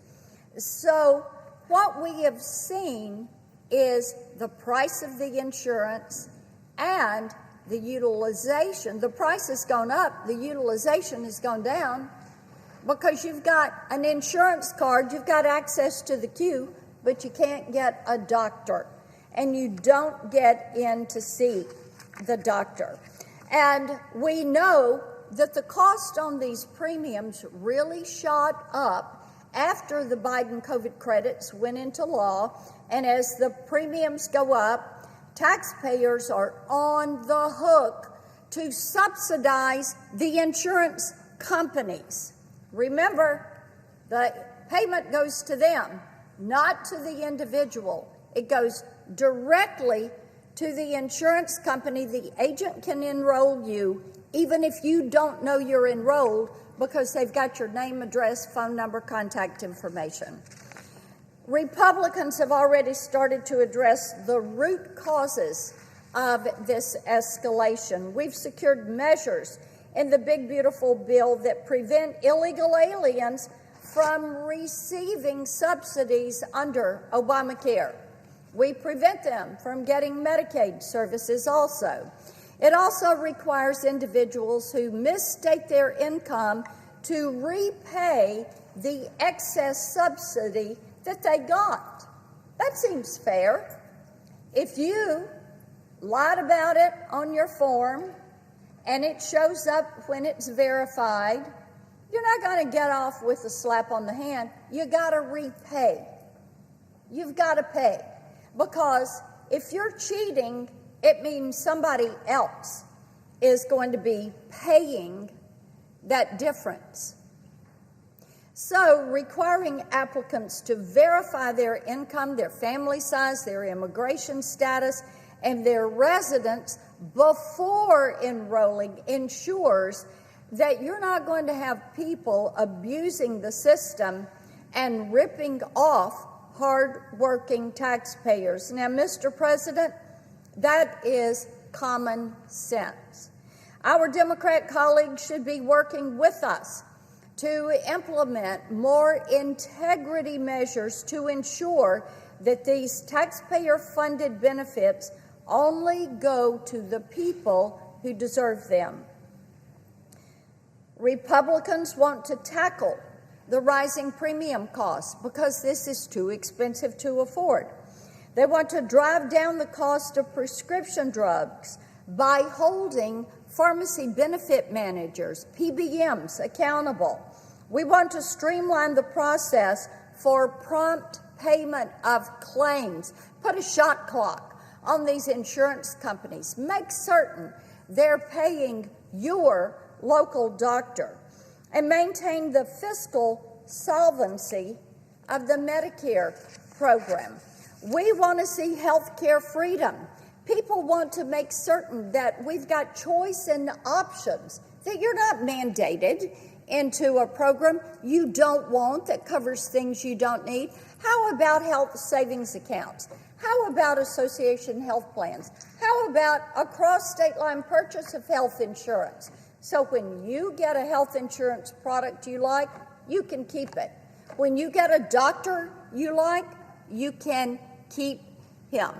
When you get a payment price you like, you can keep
Around the country, other old haunts are returning from beyond the grave.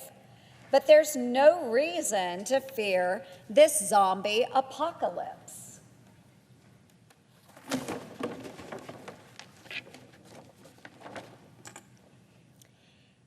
It's that time of year when boarded up businesses come back to life as Spirit Halloween stores. It's almost spooky how fast these Halloween stores pop up, transforming the remains of abandoned buildings into a billion-dollar business. Spirit Halloween's successful body-snatching business model scares up a great idea for reviving the government's graveyard of lifeless real estate. Let's sell off these haunted houses to businesses who can breathe new life into them. That trick would be a real treat for the taxpayers because it would both reduce costs and bring in billions of dollars from monstrous sales. It's an idea only a zombie wouldn't like, since it's such a no-brainer. My disposal act would fast-track the sale of unused, unneeded, and underutilized government properties. Congress should embrace the Halloween spirit by passing this bill and let the unfurling of Spirit Halloween banners begin. Many of the properties that would be put on the market by my bill are in prime locations, so potential buyers should be prepared to act quickly before these once-in-a-lifetime sales vanish like a ghost. The real monster this bill is designed to slay, however, is one that has been lurking around Washington for way too long: our national debt, which now exceeds $38 trillion. That amount should scare us all into taking action. And with that, Mr. President, I yield the floor.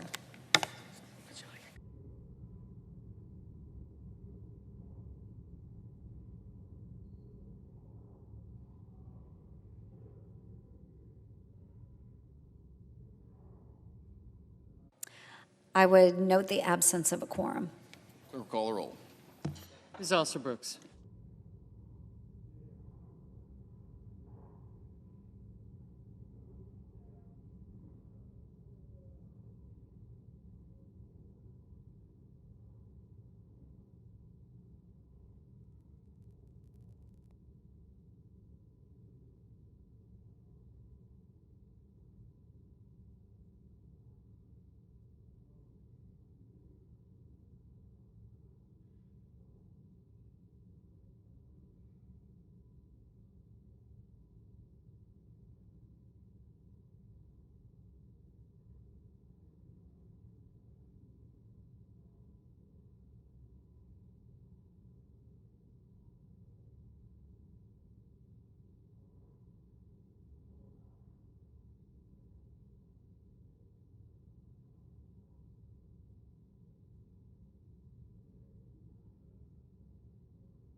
President. Majority Leader. Mr. President, I ask unanimous consent the quorum call be suspended. Without objection. And I ask unanimous consent that the post-cloture time with respect to the Dunlop nomination be expired and the Senate vote on confirmation of the nomination notwithstanding Rule 22 at a time to be determined by the Majority Leader in consultation with Democratic Leader no earlier than Tuesday, November the 4th. Further, if cloture is invoked on the tongue nomination, that all post-cloture time be expired and the Senate vote on confirmation of the nomination notwithstanding Rule 22 at a time to be determined by the Majority Leader in consultation with the Democratic Leader no earlier than Wednesday, November the 5th. Finally, confirm the motion to reconsider be considered made and laid upon the table and the President be immediately notified of the Senate's action. Without objection. Mr. President, I move to proceed to legislative session. Question is on the motion. All those in favor say aye. Aye. Opposed, no. Ayes appear to have it. Ayes do have it. Motion's agreed to. Mr. President, I move to proceed to executive session and consider executive calendar number 371. Questions on the motion? All those in favor say aye. Aye. Opposed, no. Ayes appear to have it. Ayes do have it. Motion's agreed to. The clerk will report the nomination. Nomination, the judiciary, Eric Chun-Yi Tung of California to be United States Circuit Judge for the Ninth Circuit. Mr. President, I send a cloture motion to the desk. The clerk will report. Cloture motion. We, the undersigned senators, in accordance with the provisions of Rule 22 of the Standing Rules of the Senate, do hereby move to bring to a close debate on the nomination of Eric Chun-Yi Tung of California to be United States Circuit Judge for the Ninth Circuit, signed by 17 senators as follows. Mr. President, I ask consent to reading the names be waived. Without objection. And I move to proceed to legislative session. Question on the motion? All those in favor say aye. Aye. Opposed, no. Ayes appear to have it. Ayes do have it. Motion's agreed to. Mr. President, I send a cloture motion to the desk. Clerk will report. Cloture motion. We, the undersigned senators, in accordance with the provisions of Rule 22 of the Standing Rules of the Senate, do hereby move to bring to a close debate on the motion to proceed to Calendar 168, H.R. 5371, an act making continuing appropriations and extensions for fiscal year 2026 and for other purposes, signed by 17 senators as follows. President, I ask consent that reading the names be waived. Without objection. And I ask unanimous consent that the Senate be in a period of morning business with senators permitted to speak therein for up to 10 minutes each. Without objection. Mr. President, I ask unanimous consent that the Senate proceed to executive session and consider the following nominations in block. Calendar number 451, 490, 492 through 495, 496, with the exception of Lieutenant General Christopher O. Mohan, calendar number 497 through calendar number 502, and calendar number 504 through calendar number 508. All nominations on the Secretary's desk with the exception of PN 89. And the nominations be confirmed in block. The motion is to reconsider be considered made laid upon the table with no intervening action or debate, that no further motions be in order or any of the nominations, that the President be notified of the Senate's action immediately, and the Senate then resume legislative session. Without objection. Mr. President, I ask unanimous consent that the Armed Services Committee be discharged for further consideration of S3002 and the bill referred to the Appropriations Committee. Without objection. Mr. President, I ask unanimous consent that the Senate now proceed to the in-block consideration of the following resolutions, which are at the desk, S-Res 478 and S-Res 479. Is there an objection to proceeding on block? Without objection, the Senate will proceed on block. Without objection, the Senate will proceed on block. Mr. President, I ask unanimous consent that the resolutions be agreed to, the preambles be agreed to, and the motion to reconsider be considered made and laid upon the table, all in block. Without objection. Mr. President, I have two requests for committees to meet during today's session. The Senate, they have the approval of the majority and minority leaders. Duly noted. Mr. President, I ask unanimous consent that when the Senate completes its business today, it stand adjourned until 3 p.m. on Monday, November the 3rd, that following the prayer and pledge, the general proceedings be approved today, that the morning hour be deemed expired, the time for the 2 leaders be reserved for their use later in the day, and the Senate be in a period of morning business with senators permitted to speak therein for up to 10 minutes each. Finally, that the cloture motion with respect to the tongue nomination ripen at 5:30 p.m. Is there an objection? Is there an objection? Reserving the right to object. Senator from Nevada. Senator from Nevada.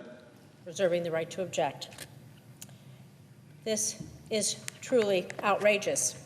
After doing absolutely nothing all year to prevent a massive spike in health care costs, Senate Republicans now want to go home for yet another weekend and do nothing, just like the House Republicans have been doing for the past month, while families find out how much their health care costs are going up for the next year. Senate Republicans are just acting as if it's business as usual. Well, I'm here to tell you why it's not business as usual. This Saturday, the day after tomorrow, is November 1st, the beginning of open enrollment for families who buy their health care through the Affordable Care Act marketplace. Many hardworking families rely on the ACA's enhanced premium tax credits just to be able to afford their health care policy. But unfortunately, they will expire this year and must be extended to keep health care costs from rising for everyone. It's not a handout, not welfare. It's tax cuts that help lower the cost of health care for families in all of our states. And without these, health care costs are going to go up for everyone, and many will be priced out of care. I implore my colleagues on the other side of the aisle to see reason, to understand that this is not a partisan issue.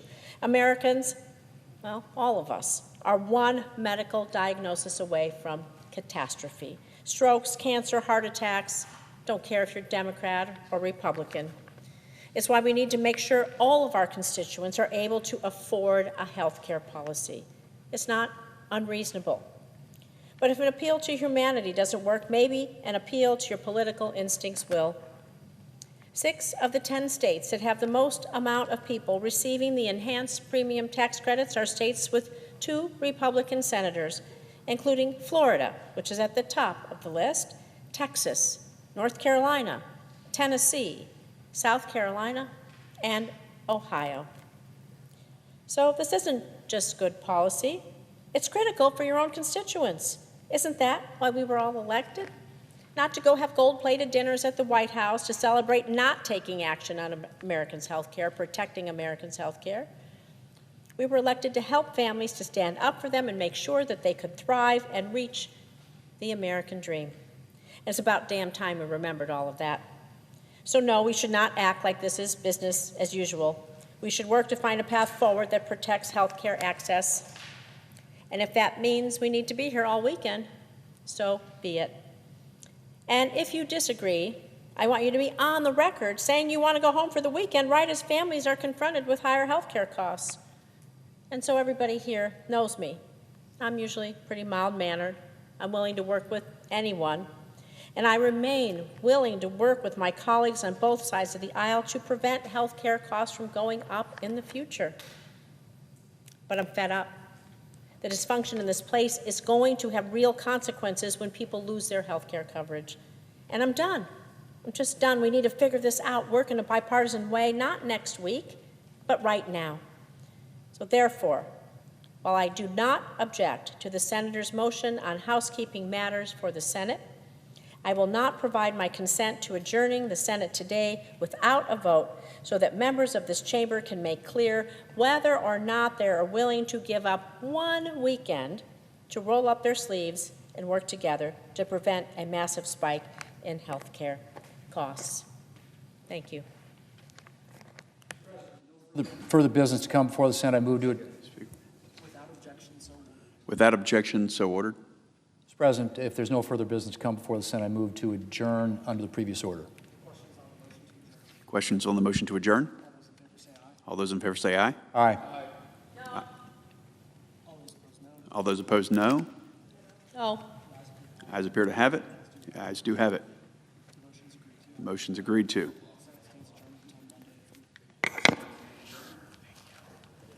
Until 3 p.m. on Monday.